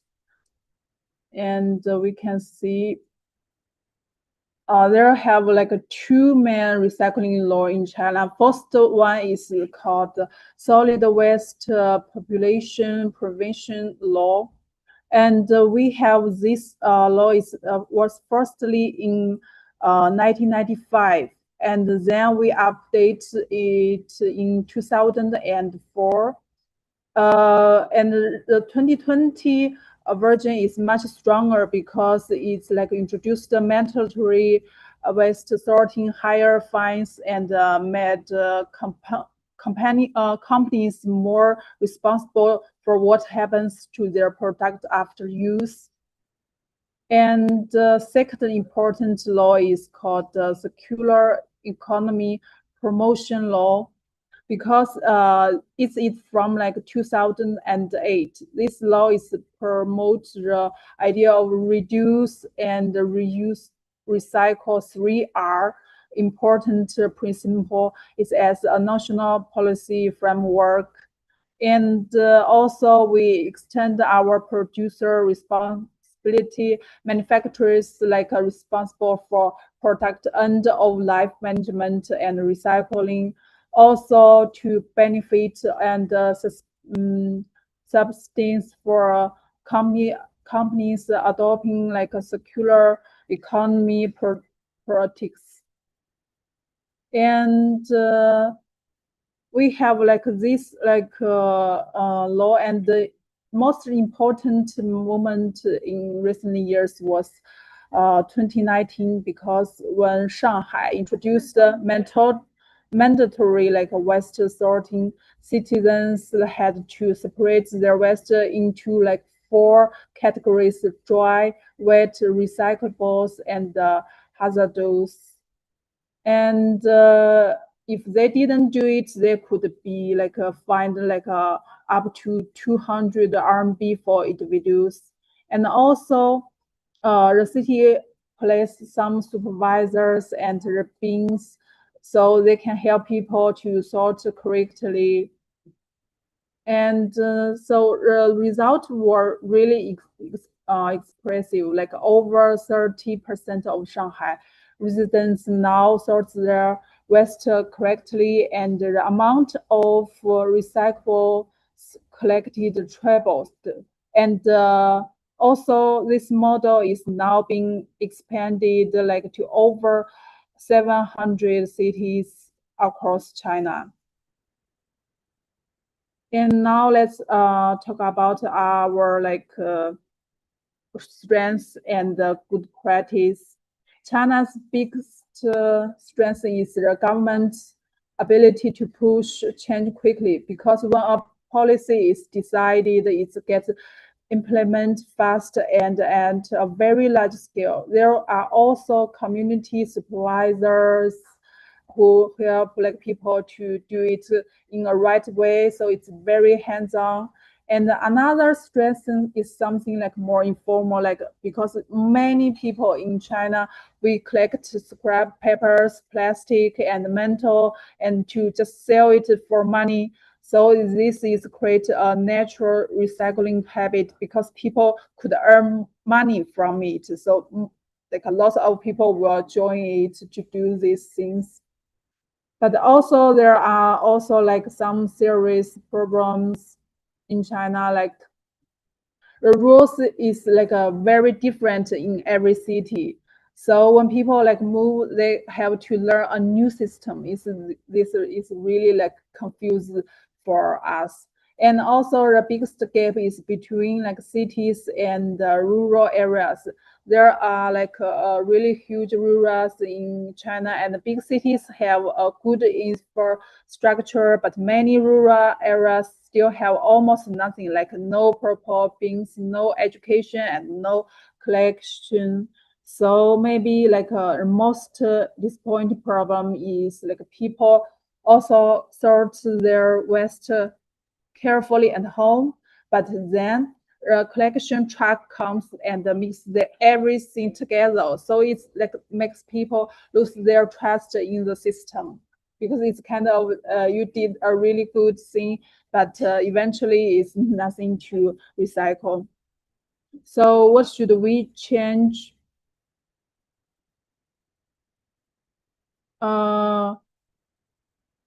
Firstly is the education, because people need to understand why the recycling matters, not just to follow rules because they are really afraid of fines. And secondly is the rules need to be the same everywhere in China, so people don't get confused when they move to another city. And third is we need to bring better infrastructure to rural areas. Right now, the gap between city and the countryside is really big. Finally, the system need to work end to end. There's no point sort like a waste if the truck mix it all back together. To finish, because China has made really a lot of progress in recycling law and policy, but still our real challenge is not the law itself, is make sure like people understand it, trust it, and see that their effort actually make a sense to this country. So this is all. Thank you. Now let's to move another country. Maybe let's welcome Finland. Mila, are you there?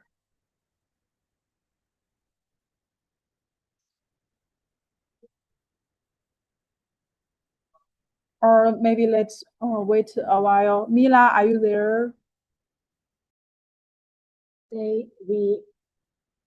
Okay, we have a little break, and we welcome another another volunteer to share it. Okay.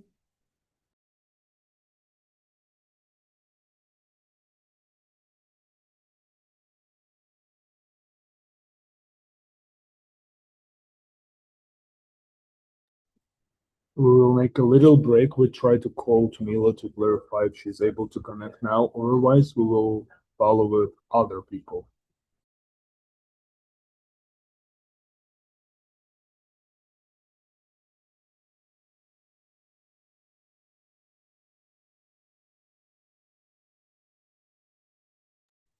Okay, we just get notification from Mila that she's not able, so we proceed with the next volunteer. Let me open the schedule and see who's this. And it's our beautiful Jan from France, from Guyana, if to say more specific. Jan, where is yours?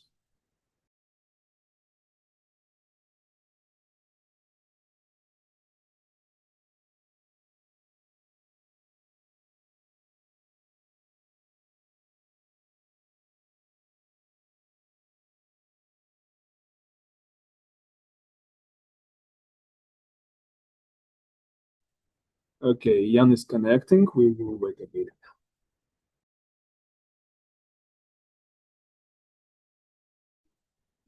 Sorry for the delay.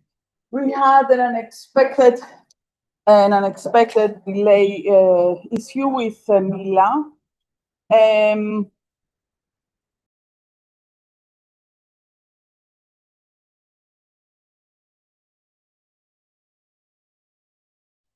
We will now present Mila's presentation without words. We will just pass one by one the slides.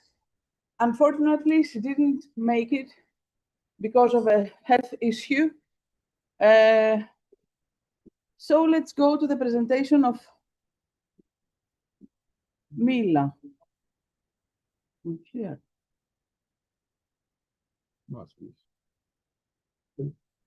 So we will proceed later. Okay, let's go now to the next. We will present her work later after France. Hello, France. Salut. We have here Martin, Victor, and Jan. So you can come here. Victor, can you come here and sit? Yes. And Martin, the floor is yours. Can you please open the camera? And then you will speak.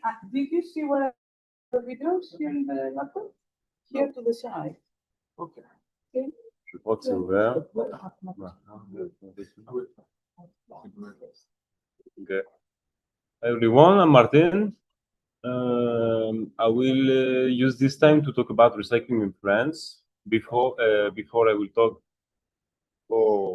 talk about gardening and recycling in gardening. I'm not unfortunately an expert about recycling in France. We are in Europe, I would say maybe average about recycling. We have good infrastructure, We follow more or less the European framework about recycling. We have good glass and metal recycling, but we like work about the plastic and others. So we have good infrastructure, but the population is majoritarily educated to recycle, to put the plastic, the paper, the organic waste in different trashes. The law is punitive for the people that don't recycle. If you don't take care of the bin, you put your trashes, you can have justice troubles. If it's the first time, just money. If you continue not following the rules and the law, it can be more trouble.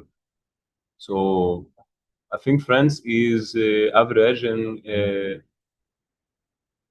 yeah, medium about recycling in Europe. I see for myself all the trouble with the French recycle that are not that well known, but I just want to share it there, is that the country, France, use old place, old colony of African country to export trashes. Not to take care of the trashes of the country, they export the trash to other country in exchange of benefits. About this, who said that the organic waste recycle is going better. We are in France starting to make more and more compost, collective garden to use them, apartment compost, urban compost, and the global education about organic waste increase. So that's it for the presentation. Now we give the floor to Victor and Jan. They are the special guests for France, where they came from France, from an association that works with the healing art of dance. But not only that, they are working also as professionals, and you are working with several associations, as we have already spoken together.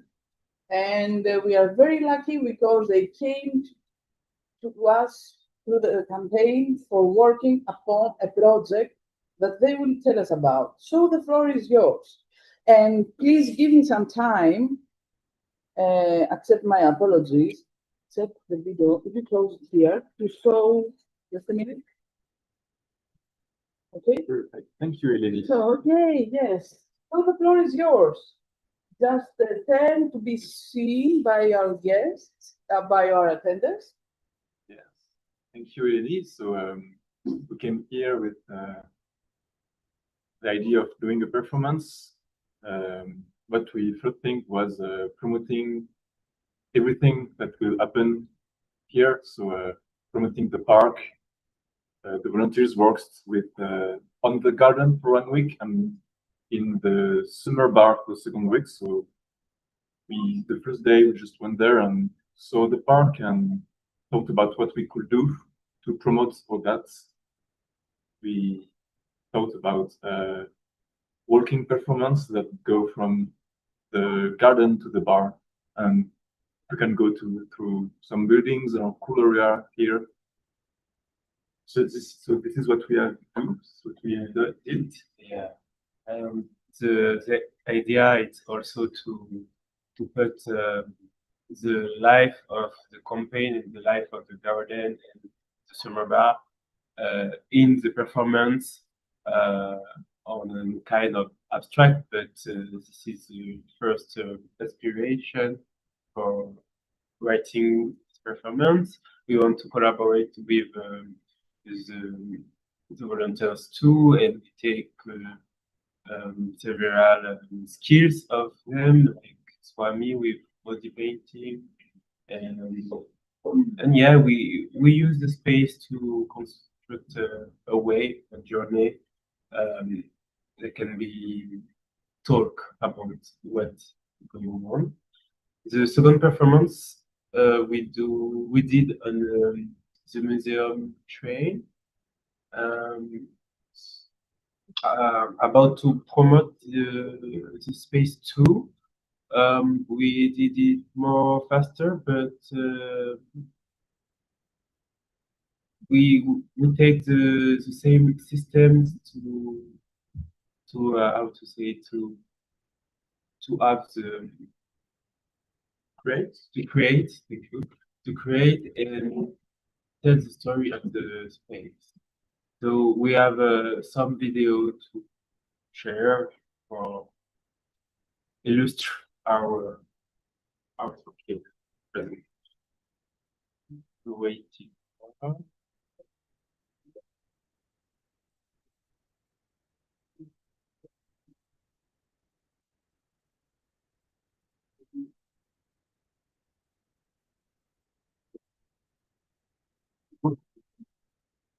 Maybe the video.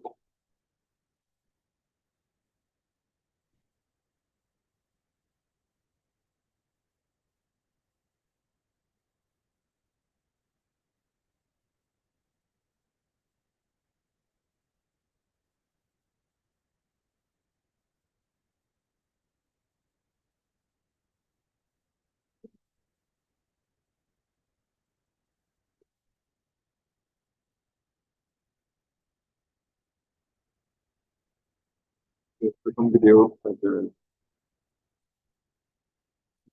where this is moving.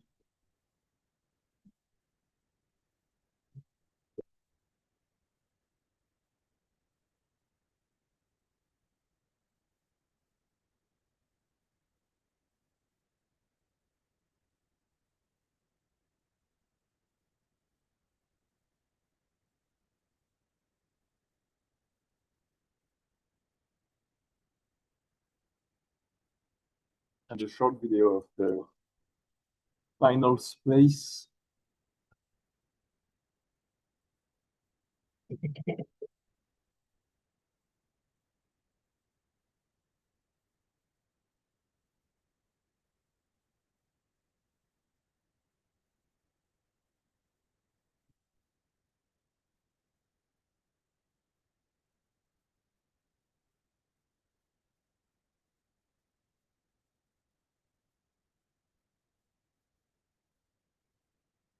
So this was the second performance at the train museum. Yes, and and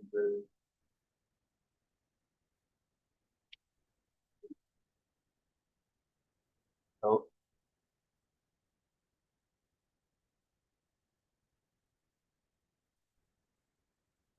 yes. So we happy to share this with visitors, the association, good experience. Yes, and we have a good a good feedbacks. So yeah, we really happy about that. Thank you. Thank you.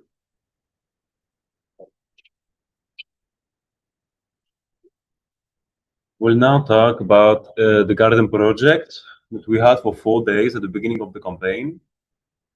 The idea was mainly focused on 2 projects. One project was the creation of a bond, a biological bond, and a water tank. The main topic was about water, because I believe the main problem we have with trash is that it contaminates water. Contaminating water, we contaminate biodiversity, we contaminate ourselves. We are sick as a generation. We have been raised drinking water with plastic. We eat plastic every day.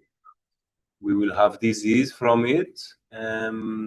Nothing actually is done to protect us as a population against the trouble the economic and productive system we live in functioning. So at the garden, I choose to live in gardens. I choose to work in gardens, to build, to grow, to plant gardens, because I believe they are the place we can create an alternative. Firstly, an alternative because we can produce our own food, our own subsistence, without having to use the product made by the capitalist system, products that are mainly producing trash, the same trash that are actually poisoning us. So the garden is a way to create outside with an alternative to the system that is killing us. So this is my main reason for working the garden. Why is, to my perspective, the garden related to recycling? Mainly because in the garden, you can have the freedom to create with the trash. An old door can become a table. An old painting can be a decoration. You, in the garden, are less how to say, picky about what will be put in. It is an outside space. It is not as clean as a house. It is a more free space. It is going with the weather. It is going with the seasoning. The garden is most of all outside space. And also, the second main reason that I feel the garden related to recycling is the compost. The compost itself is a topic, I would say, a main topic about life on Earth. It is the human manners to make humus. Humus is the decomposition of organic matter on the ground. It is the house of many living things, living form, and it is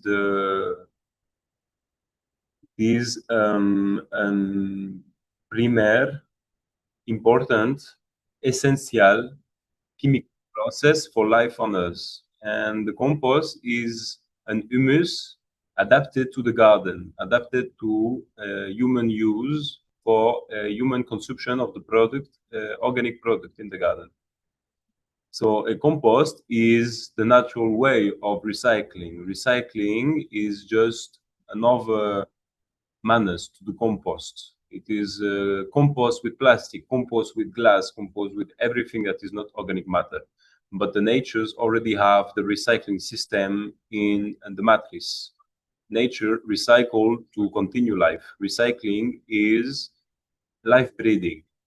So these two main topics are, for my perception, connecting the garden to the campaign, the recycling campaign. And I would go further, telling that I don't imagine no recycling society without any garden, without agriculture, without a system that focus on how to grow food, how to grow everything we need, firstly, and to imagine how to do it without trash. I don't believe any action about recycling can be fruitful.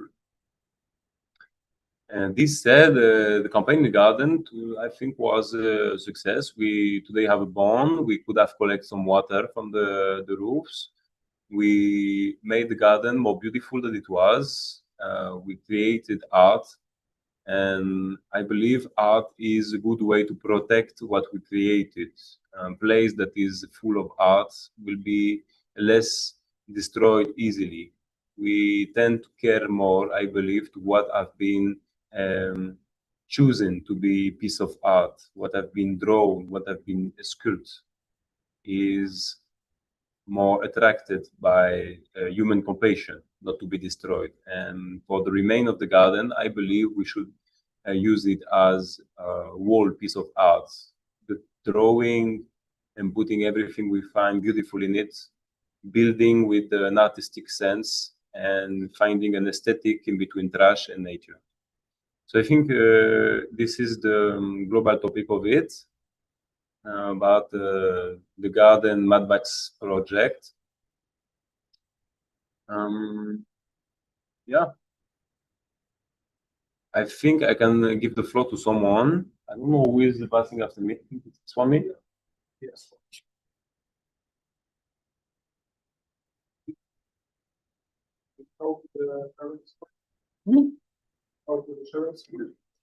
Maybe.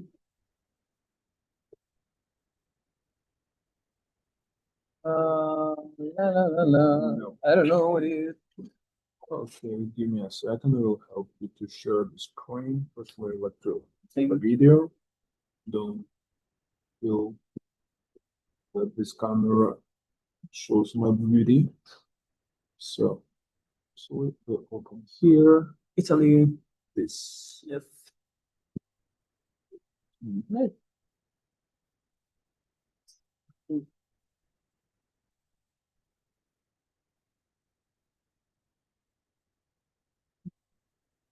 But it's okay. Allora.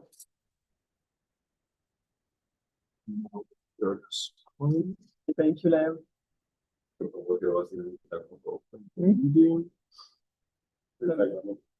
No italiano. Italiano. Okay, so I mean, people can hear you, they can see you, you can start. And how I the way go. Okay, top. Hi, I'm Swami. I'm from Italy. I don't know if you can hear me. I don't see. Okay, so Italy has one of the highest recycling rates in Europe, thanks to separate collection and producer responsibility schemes. Italy is a beautiful country in Southern Europe, full of art, nature, history, and is committed to protecting the environment and promoting a more sustainable future. And recycling plays a key role in reducing waste and keeping Italy clean. Even if it's one of the highest recycled states in Europe, it doesn't mean that people recycle in a proper way, because I think the most important problem is related about the awareness and the education of people. Recycling is important because it protects our planet and natural resource, reduce pollution and greenhouse gas emissions, saves energy and reduce the need for raw materials. In Italy, we have the door-to-door collection.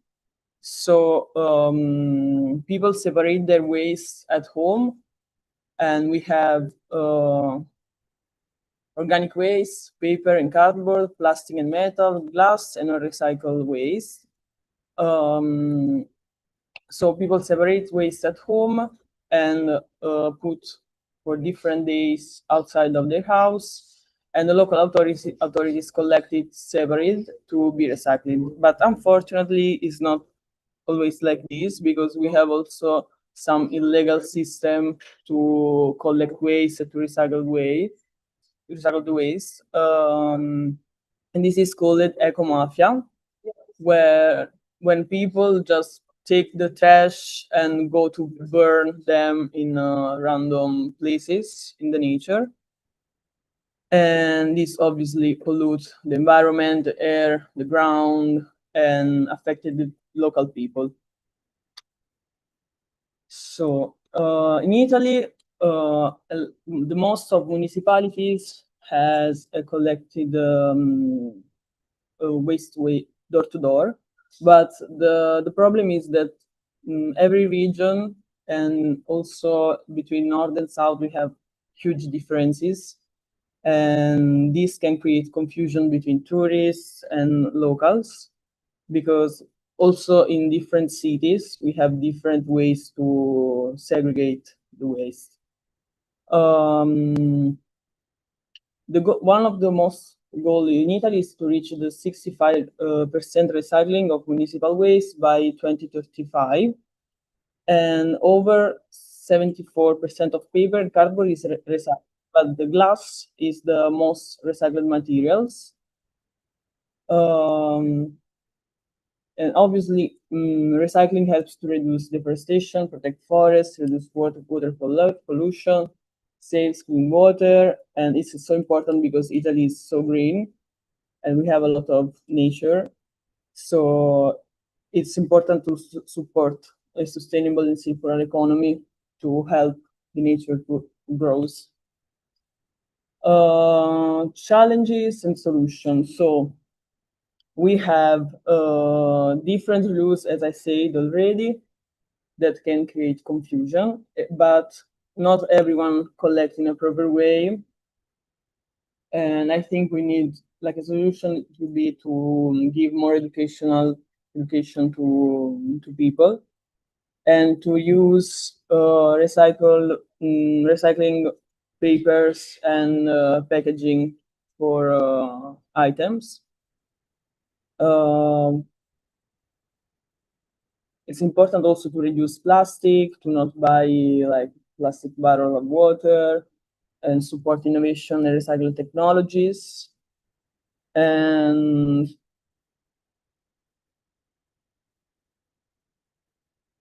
what can we do? Use reusable bags, bottles, and containers, separate waste correctly every day, reduce, reuse, and recycle. And also a lot of people, above all in my region, like in Napoli, we have a lot of trash everywhere, actually. But a lot of people use trash to create art. So it's useful also to take the trash, to clean places and make art from them. And spread awareness and encourage others to clean, to not put cigarettes on the ground, papers, plastic bottles. So to help people to understand that it's not good to do it. And that's all. Thank you. Thank you so much, Sami, for presentation. Myself. We'll show presentation of Mila soon. Of course. And then we can follow with the original schedule. And after show presentation of Finland, we go with the Montenegro.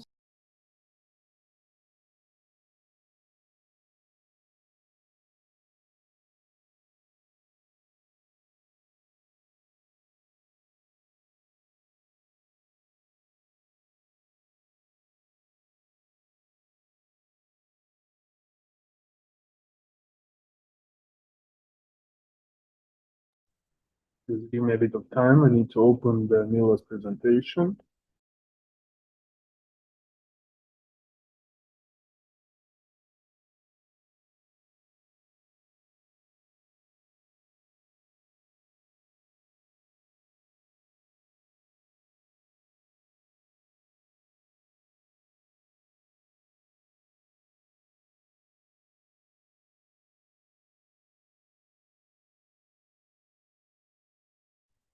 So I just found presentation of Mila. We will open a share screen and we go through the slides that Mila created about Finland. We just present the slides one by one, and then we pass to the next speaker.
Okay, it was the presentation about Finland and how they recycle the trash.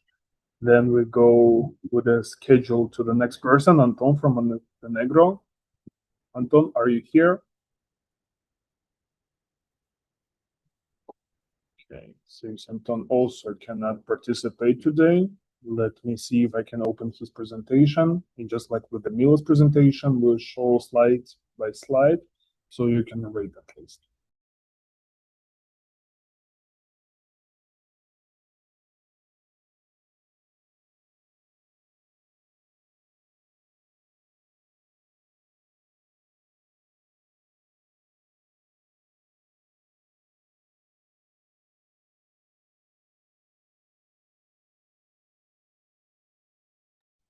Okay, I couldn't find presentation from Anton. We go next. I will present my presentation about the summer bar and what I did during the Mad Max. I also need a bit of time. Give me please 2 minutes before I start presenting my presentation. Thank you.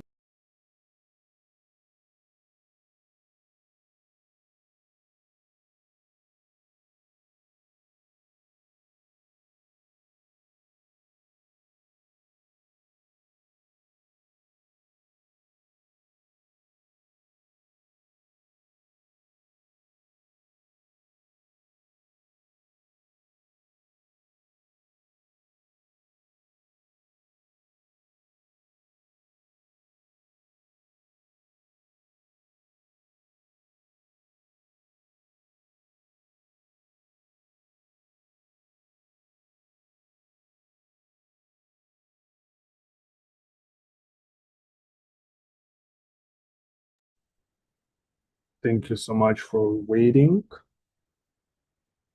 Let me open the presentation and I will start.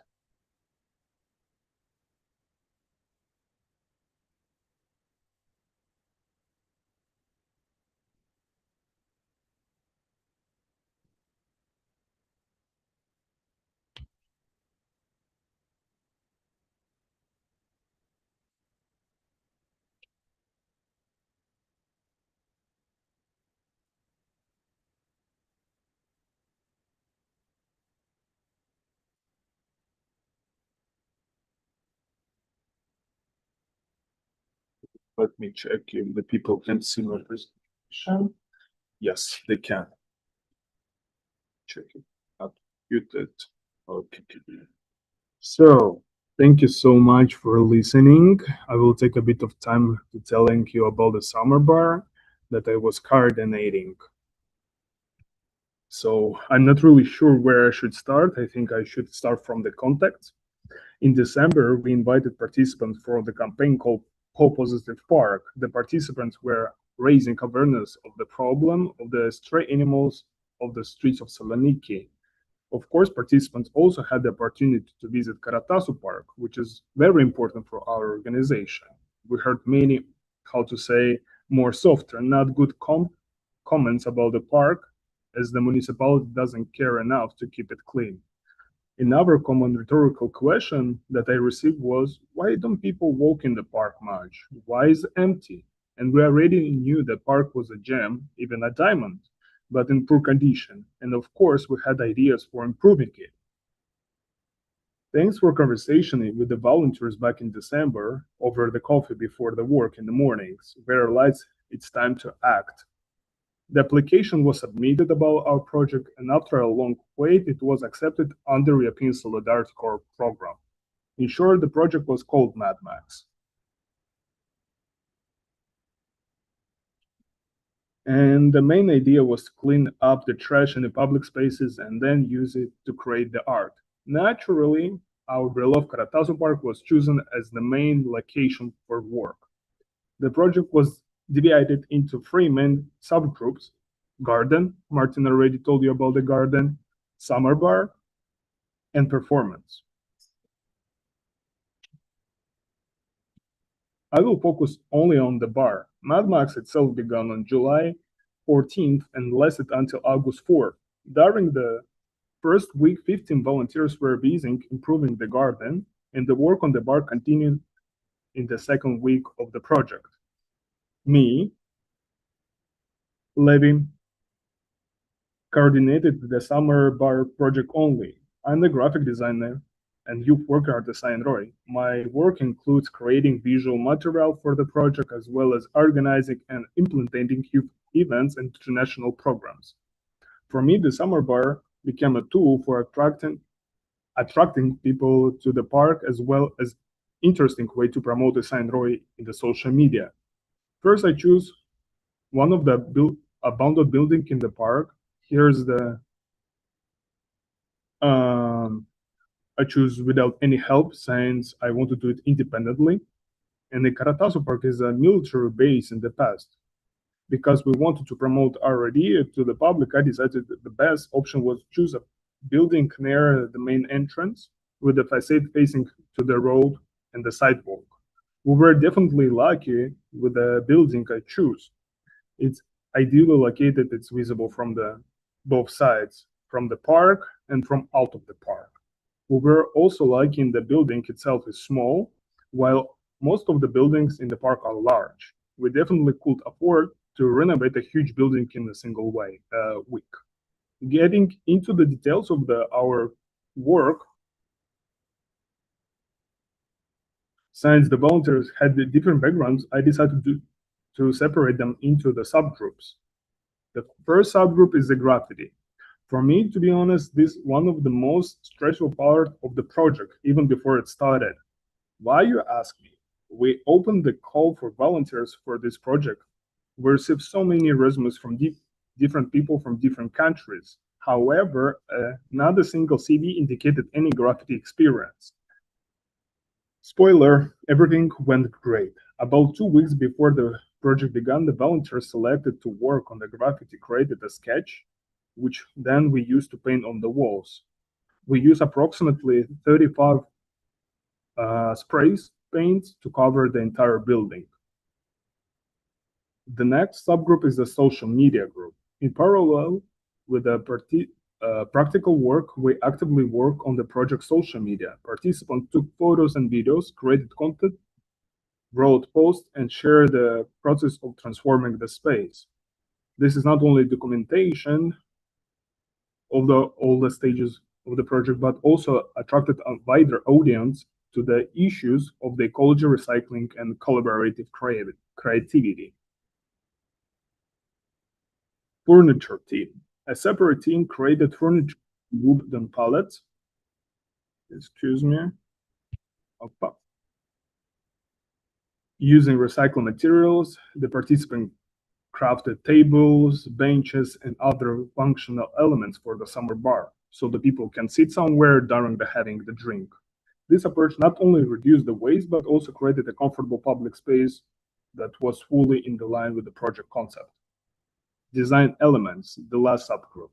Another group was responsible for creating decorative and informational elements. Participants sculptured the clay pieces and made informational signs on the wooden bases.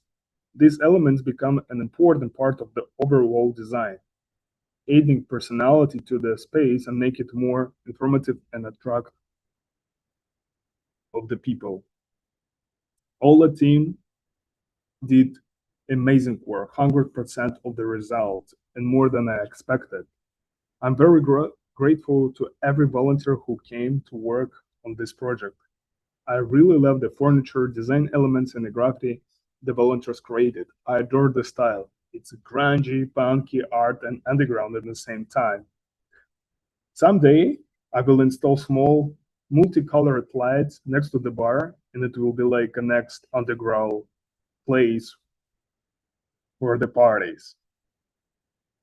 We will have the final party today at 3rd of August. Everybody who is watching this live stream, they can participate if they can join us in Palichny today. It starts at 7 o'clock. And of course, guys, just working under the Greek summer sun, we develop a renewed tolerance to the participant wishes.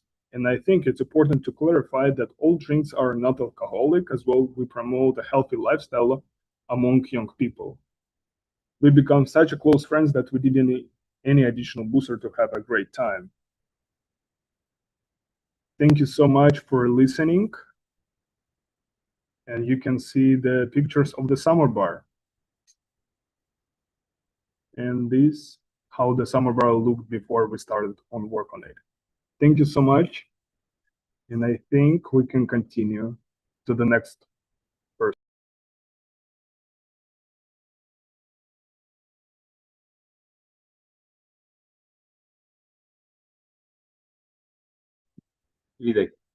Alexis, are you here?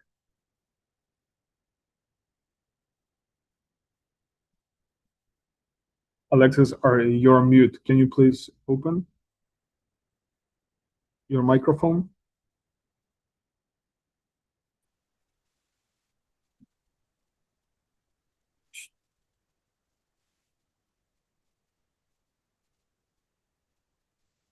Okay, since Alexis has a bit of technical issues. Sorry, Alex.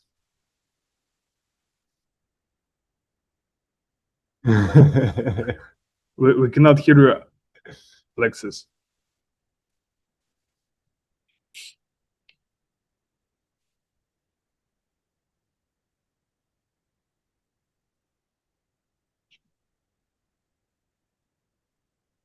Alexis, can you try to reconnect back again? Because we cannot hear you.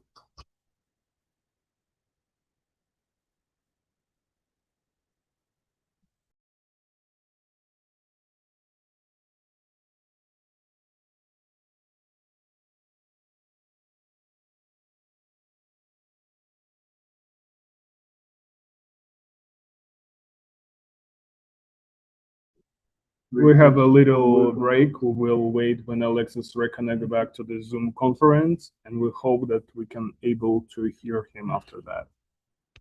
Thank you for understanding.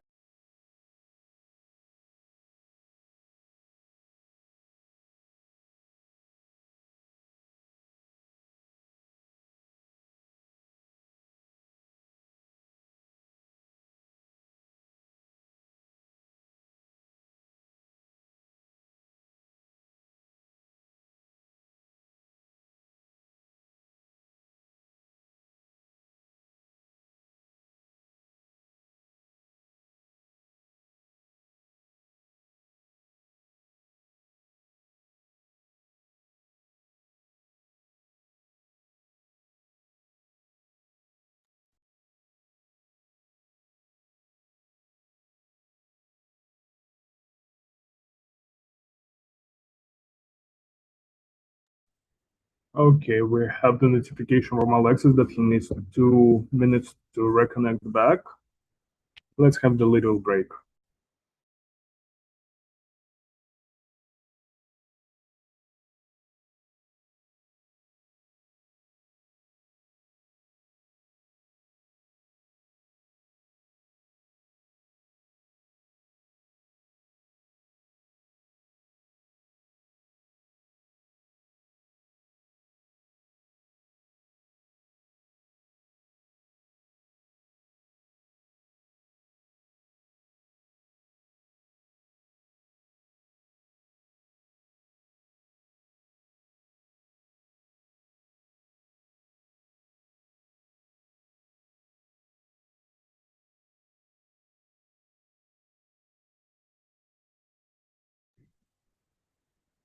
Hello, hello.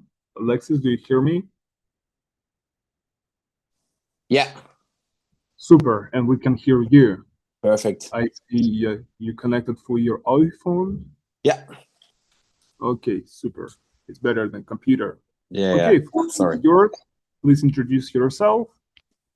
And then you can continue presentation. Thank you. Perfect. Thank you for the invitation for this symposium about environmental issues. My name is Alex Ilidek. I worked with SAE Roy as a volunteer from January to June, essentially in the cultural issues, and yeah, I'm really happy to be back for this online event. As an actor, I will talk about like theater and the climate crisis and what we can learn from France. So when we think about climate change, we usually picture power plants, transportation, agriculture, but theater rarely comes to mind. Compared to these sectors, its environmental footprint is relatively small. However, every production still consumes resources. Sets are built, costumes are made, lighting requires energy, audiences travel to performance, and companies tour with actors, technicians, and equipment. In other words, theater is not outside the ecological transition. it is a part of it. So in France, this question has become increasingly important over the past few years. According to the French Ministry of Culture, the cultural sector accounts for around 2% of the country's carbon footprint. That may seem modest, but it represents millions of tons of greenhouse gas emission every year. So more importantly, culture occupies a unique place in society, because theater is not only about entertaining audiences, it is also about questioning the world we live in, challenging our assumption and imagining different futures. So if climate change is one of the defining issues of our century, then it is only natural that theater should ask themselves how they can respond, not only through the stories they tell, but also through the way they create the stories. So one of the most significant changes has been in the way productions are designed. For a long time, it was common practice to build entirely new sets for every performance, even when they were only used for a limited number of shows. Once the production ended, much of the material was stored indefinitely or simply discarded.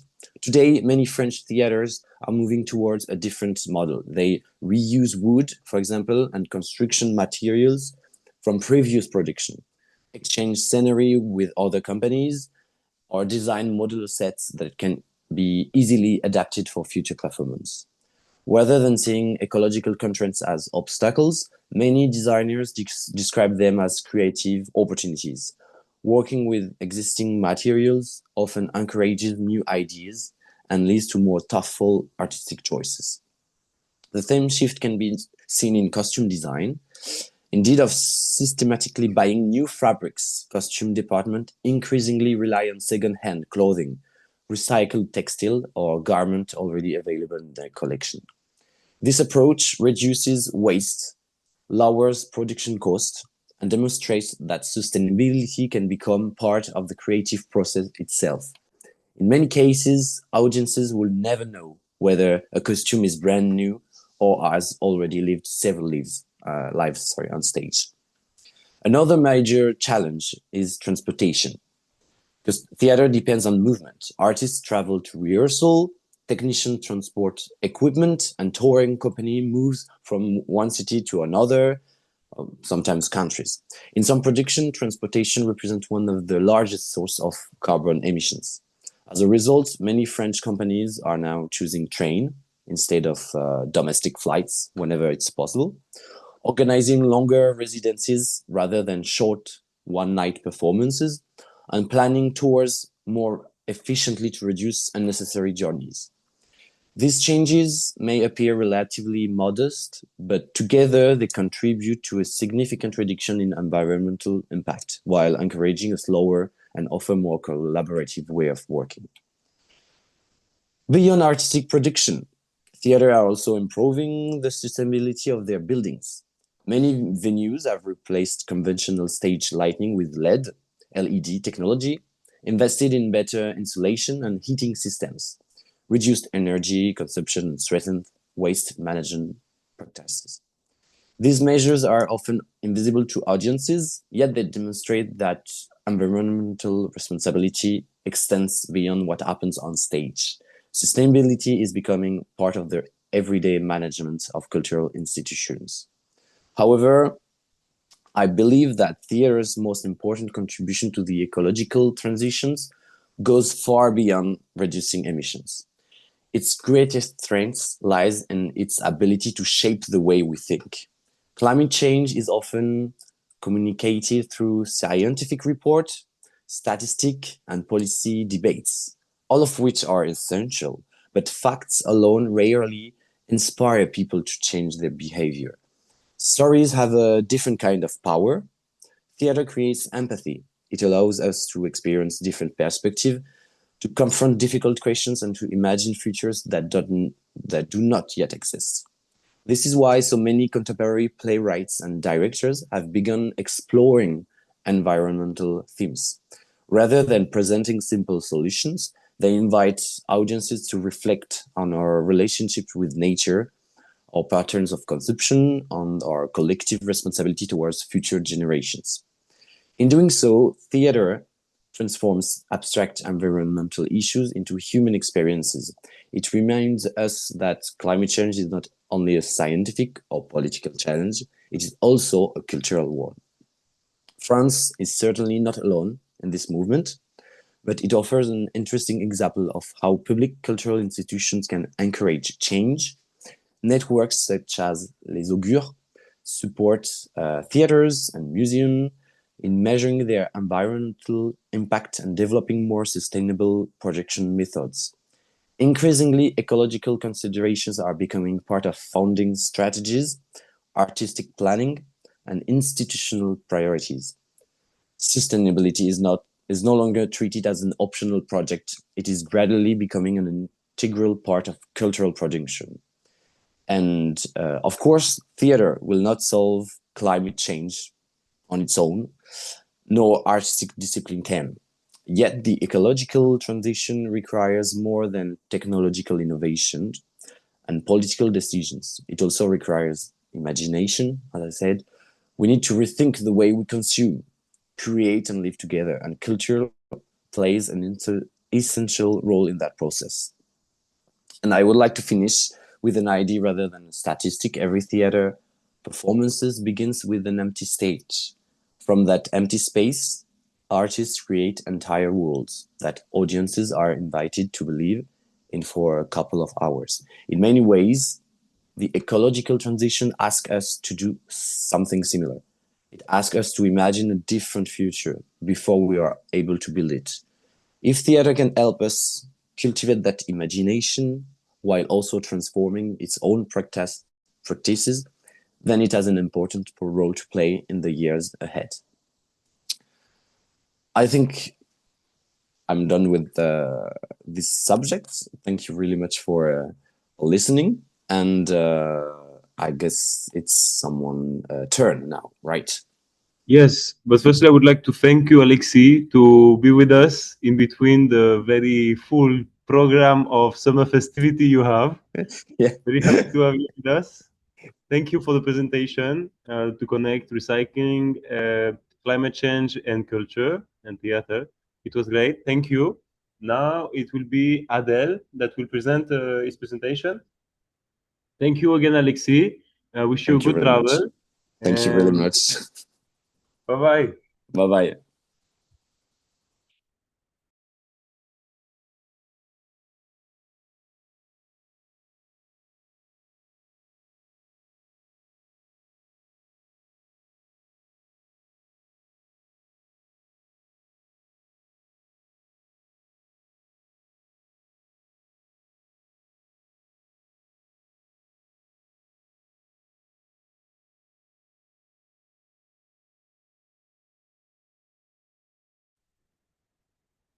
So the next speaker is Adel, our special trainer from Egypt. Please also give me 2 minutes to find his presentation so we can share it.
Okay, as you can see, we found presentation of Adele. I opened the camera so you can also see him. And here is the presentation. The camera is open, the microphone is ready. You can speak. Okay. Ready? مساء الخير. طبعا انا عارف ان حضراتكم اتكلمتوا عن اعاده التدوير والمخلفات الصلبه واعاده النفايات بما فيه كفايه كفيته ووفيته. انا هتكلم عن جزء تاني وهو جزء بروتوكول التعاون اللي تم بين مؤسسه جمعيه كل الناس ومؤسسه سي انروي. Okay, now we talked about recycling. Right now we will talk about the cooperation protocol that have been made between the two organizations calling for peace and environment and safe on road. كان ليا شرف ان اكون بمثل انا ليند عن جمعيه كل الناس مصر، وبشارك في اليونان مع مؤسسه اس روي في مبادره اعاده التدوير اللي اتنفذت في تسالونيكي الفتره دي. He had the honor to be part with EER and with this initiative of recycling that happened in Greece and Thessaloniki in this period of time. ومن افضل المخرجات اللي طلعنا بيها في المبادره تم عمل بروتوكول تعاون بين المؤسسه اليونانيه وبين الجمعيه في مصر. And one of the most important outcomes is that they did the cooperation between the EER organization and Kulunas Egyptian organization. كل الناس بيمثلها عادل حشمة التوفيق وأنا بشتغل رئيس مجلس إدارة كل الناس ومؤسسة كولن، متخصص في الاستدامة والبصمة الكربونية، مدرب ريادة أعمال في العديد من الهيئات الدولية مثل منظمة العمل الدولية، المعهد الفرنسي، الاسكندر، والمجلس القومي للمرأة. He's the let's say the president of the association Kulinas, and he's the LP of this association in Egypt. He's specialized in sustainability and carbonate fingerprint, and he's trainer with a lot of international organizations such as International Work Organization and International Women Organizations. شاركت في العديد من اللقاءات والمؤتمرات المحلية والدولية ومن أهمهم كوب 27. He participated in a lot of important conferences, and one of the most important one was COP 27.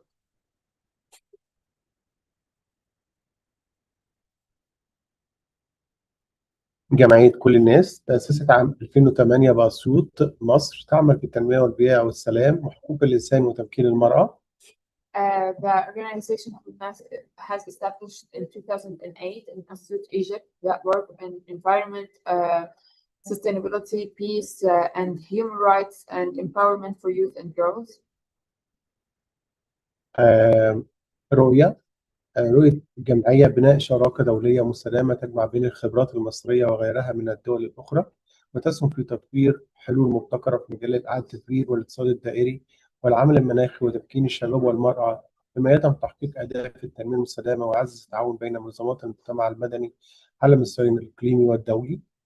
The vision of the Kulinas organization is to build international partnerships, international sustainable partnerships that collect all the experiences of Egypt and the other of the countries, and that help in providing development solutions in recycling, circular economy, and climate action, and to empower girls and women in order to achieve the global goals of sustainability, and to increase the collaboration between NGOs on both regional and international. رسالتنا رسالة الجمعية بتلتزم جمعية كل الناس تنمية البيئة والسلام في تعزيز التنمية المستدامة من خلال تنفيذ برامج ومبادرات نوعية في مجالات حماية البيئة والعمل المناخي وتمكين الشباب والمرأة وبناء قدرات مؤسسات المجتمع المدني ونشر ثقافة السلام وحقوق الإنسان، بما يسهم في تحسين جودة الحياة وتعزيز المشاركة المجتمعية وتحقيق أهداف التنمية المستدامة. The association Colnas for Environment and Peace helps in increasing the sustainable development by achieving a lot of projects and programs and special initiatives in sectors of protecting the environment and climate action, in addition to empowering girls and youth and women, and to capacity building for the associations related to NGOs, and to spread the culture of peace and human rights, which will help in increasing the quality of life and increasing the community participation in achieving the global goals of sustainability. القيم المؤسسية للجمعية والمؤسسة لدينا الاستدامة، الشفافية والنزاهة، احترام حقوق الإنسان، المشاركة المجتمعية، المساواة، عدم التمييز، الابتكار والإبداع، المسؤولية البيئية، العمل بروح الفريق، الشراكة والتعاون، المساءلة والتطوير المستمر. The core values of Culinary Association is sustainability, transparency, respecting human rights, community participation, equality, innovation, and the environmental responsibility, the teamwork, the collaboration, and the sustainable development. الرسالة أهمية الشراكة الدولية، تبادل الخبرات، تنفيذ مشروعات مشتركة، تعزيز العمل المناخي، نقل المعرفة. The importance of the international cooperation is to exchange the, let's say, experiences, to do shared projects, to increase the climate work, to spread the knowledge. الأثر المتوقع من بروتوكول التعاون: رفع الوعي، بناء القدرات، مشروعات مشتركة، توسيع الشراكات بيننا مع بعض. The expected value of this initiative is to raise awareness, to capacity building, to increase the mutual projects, and to broaden the partnerships that we have. مجالات التعاون الفترة الجاية: البيئة، إعادة تدوير، الاقتصاد الدائري، المناخ والبصمة الكربونية، المرأة والشباب، وأهمية إعادة تدوير وخفض الانبعاثات ودعم الاقتصاد الأخضر، برامج تدريب ريادة أعمال خضراء، قيادة مجتمعية، مشاركة دولية. The files of collaboration that we have is related to environment, recycling, circular economy, climate action, climate change, youth, women's rights, in addition to the importance of recycling and to decrease the CO emissions and to support the green economy, in addition to training courses in the green economy, in the leading to the community projects in the international participation. خريطة الطريق من 26 ل 28، إطلاق البرنامج 26، ووقعنا بروتوكول تعاون بين المؤسستين في مصر واليونان. 27 إن شاء الله هننفذ مشروعات. 28 التوسع الإقليمي. Yeah, the plan that we have is that in 2026 we will be releasing this project. In 2027 we will be doing this project, and in 2028 it will be the regional project. وفي النهاية شكر وتقدير خاص، أتقدم بخالص الشكر والتقدير إلى السيدة إليني، رئيسة المؤسسة المستضيفة، على قيادتها الملهمة وإيمانها العميق بأهمية التعاون الدولي. Okay, he would like to thank Eleni, the president of the hosting institution, Essay on Roy, on her leading skills and her belief in the importance of collaboration and international collaboration when it comes to environment and sustainability. في خدمة البيئة والتنمية المستدامة، ولقد كان لكرم استضافتها وحسن تنظيمها وحرصها على توفير بيئة محفزة للحوار وتبادل الخبرات بالغ الأثر في نجاح الأنشطة والبرامج التي جمعتنا خلال الفترة الماضية. And because of her high skills in organizing and in providing the good environment for collaboration and for discussion and for knowledge exchange, that all helped in the success of the activities that and the programs that we have in the last period of time. كما أعرب عن اعتزازي بتوقيع بروتوكول التعاون بين مؤسسة كل وجمعية كل الناس مصر، والذي يمثل بداية للشراكة الاستراتيجية وإعادة تقوم على الثقة والاحترام المتبادل والرؤية المشتركة نحو مستقبل أكثر استدامة. And he would like to announce the beginning of the collaboration protocol between the two associations, which will be the start for a lot of new initiatives that is built on trust and mutual respect and the mutual vision for a future more sustainable. ونتطلع إلى العمل معا خلال السنوات القادمة لتنفيذ مبادرات ومشروعات مشتركة في مجالات البيئة وإعادة تدوير العمل المناخي وتمكين الشباب والمرأة بما يعزز التعاون بين مصر واليونان ويحقق أثرا إيجابيا ومستداما لمجتمعاتنا. كل الشكر والتقدير على دعمهم ECN روي، السيدة إيليني وفريق عمل المؤسسة وثقتهم، ونتطلع إلى استمرار هذه الشراكة وتحقيق المزيد من النجاحات المشتركة. And he hoped for achieving more initiatives together in the future in the fields of environment, recycling, climate action, empowering for youth and girls, which will help in increasing the collaboration between Egypt and Greece, and which will achieve a positive impact in the future. All the thanks to ECN Roy, to Miss Eleni and her work team for their trust, and he looks forward to more partnership in the future. كما تقدم بخالص الشكر والتقدير إلى السيد مارتن الذي كان مثالا للإخلاص والتفاني ولم يدخر جهدا أو وقتا في سبيل إنجاح البرنامج وكان حاضرا في كل شيء. And he would like to thank Mr. Martin for his collaboration and high skills and for all the effort that he made to succeed the program. وأعبر عن امتناني الكبير للسيد ليف الذي عمل بروح المسؤولية والعمل الجماعي ودعمه المستمر ومشاركته الفاعلة في تنظيم الأنشطة وحرصه الدائم على تقديم كل شيء. And he would like to thank Mr. Lee for his high collaboration and for his assurance that everything is going all right and for helping all the participation to be part of the program.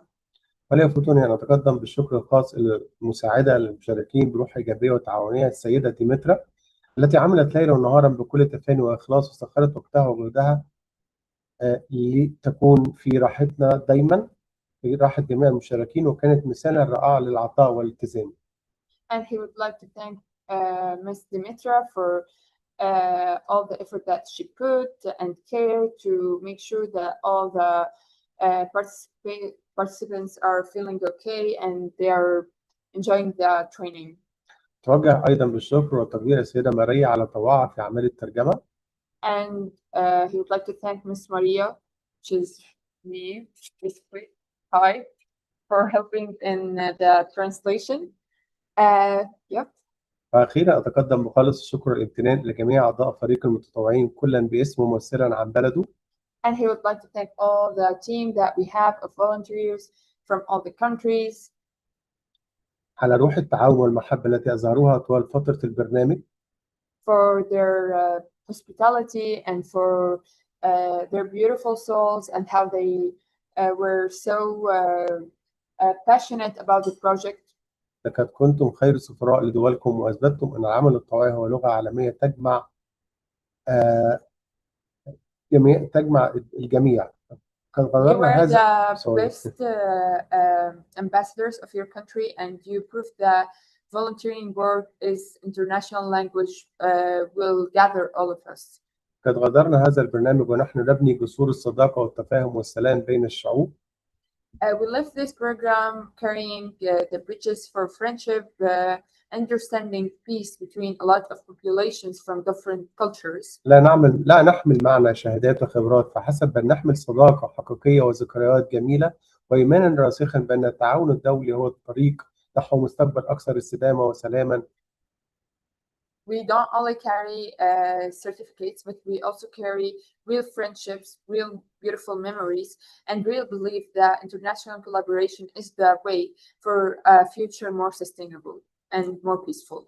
في النهاية كل الشكر لكم جميعا ونتطلع إلى لقاءات ومشروعات مشتركة جديدة في المستقبل القريب. At the end, thank you for all of you, and we're looking forward to collaborations and programs together in the near future. شكرا. Thank you. Bye-bye.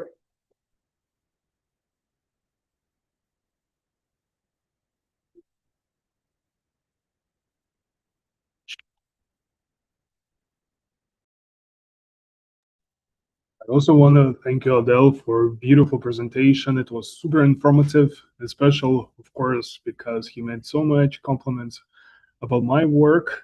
Thank you so much, Adele. So, dear audience, our conversation has passed, unfortunately, but of course, it's not the last conference that we created. We'll also think about to create a conference for the Green Friday, the last Friday in the month.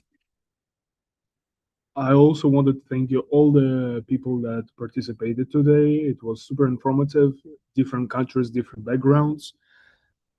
And yeah, thank you so much. Have a nice day and take care. Love, peace, bubblegum. Bye bye. Bye bye. Bye.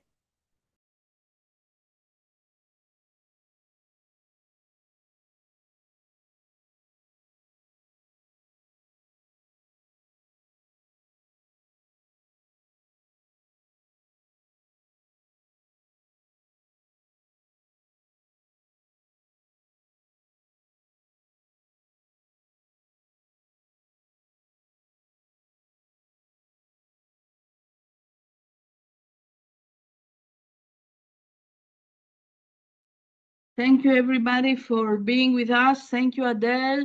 And I hope that this cooperation will be fruitful and we will continue our alliance to be more interesting with the DIA Festival in September. See you, everybody, soon in 27th of September. Again, we have a symposium within the framework of 14th Festival of Inclusive Culture. Thank you.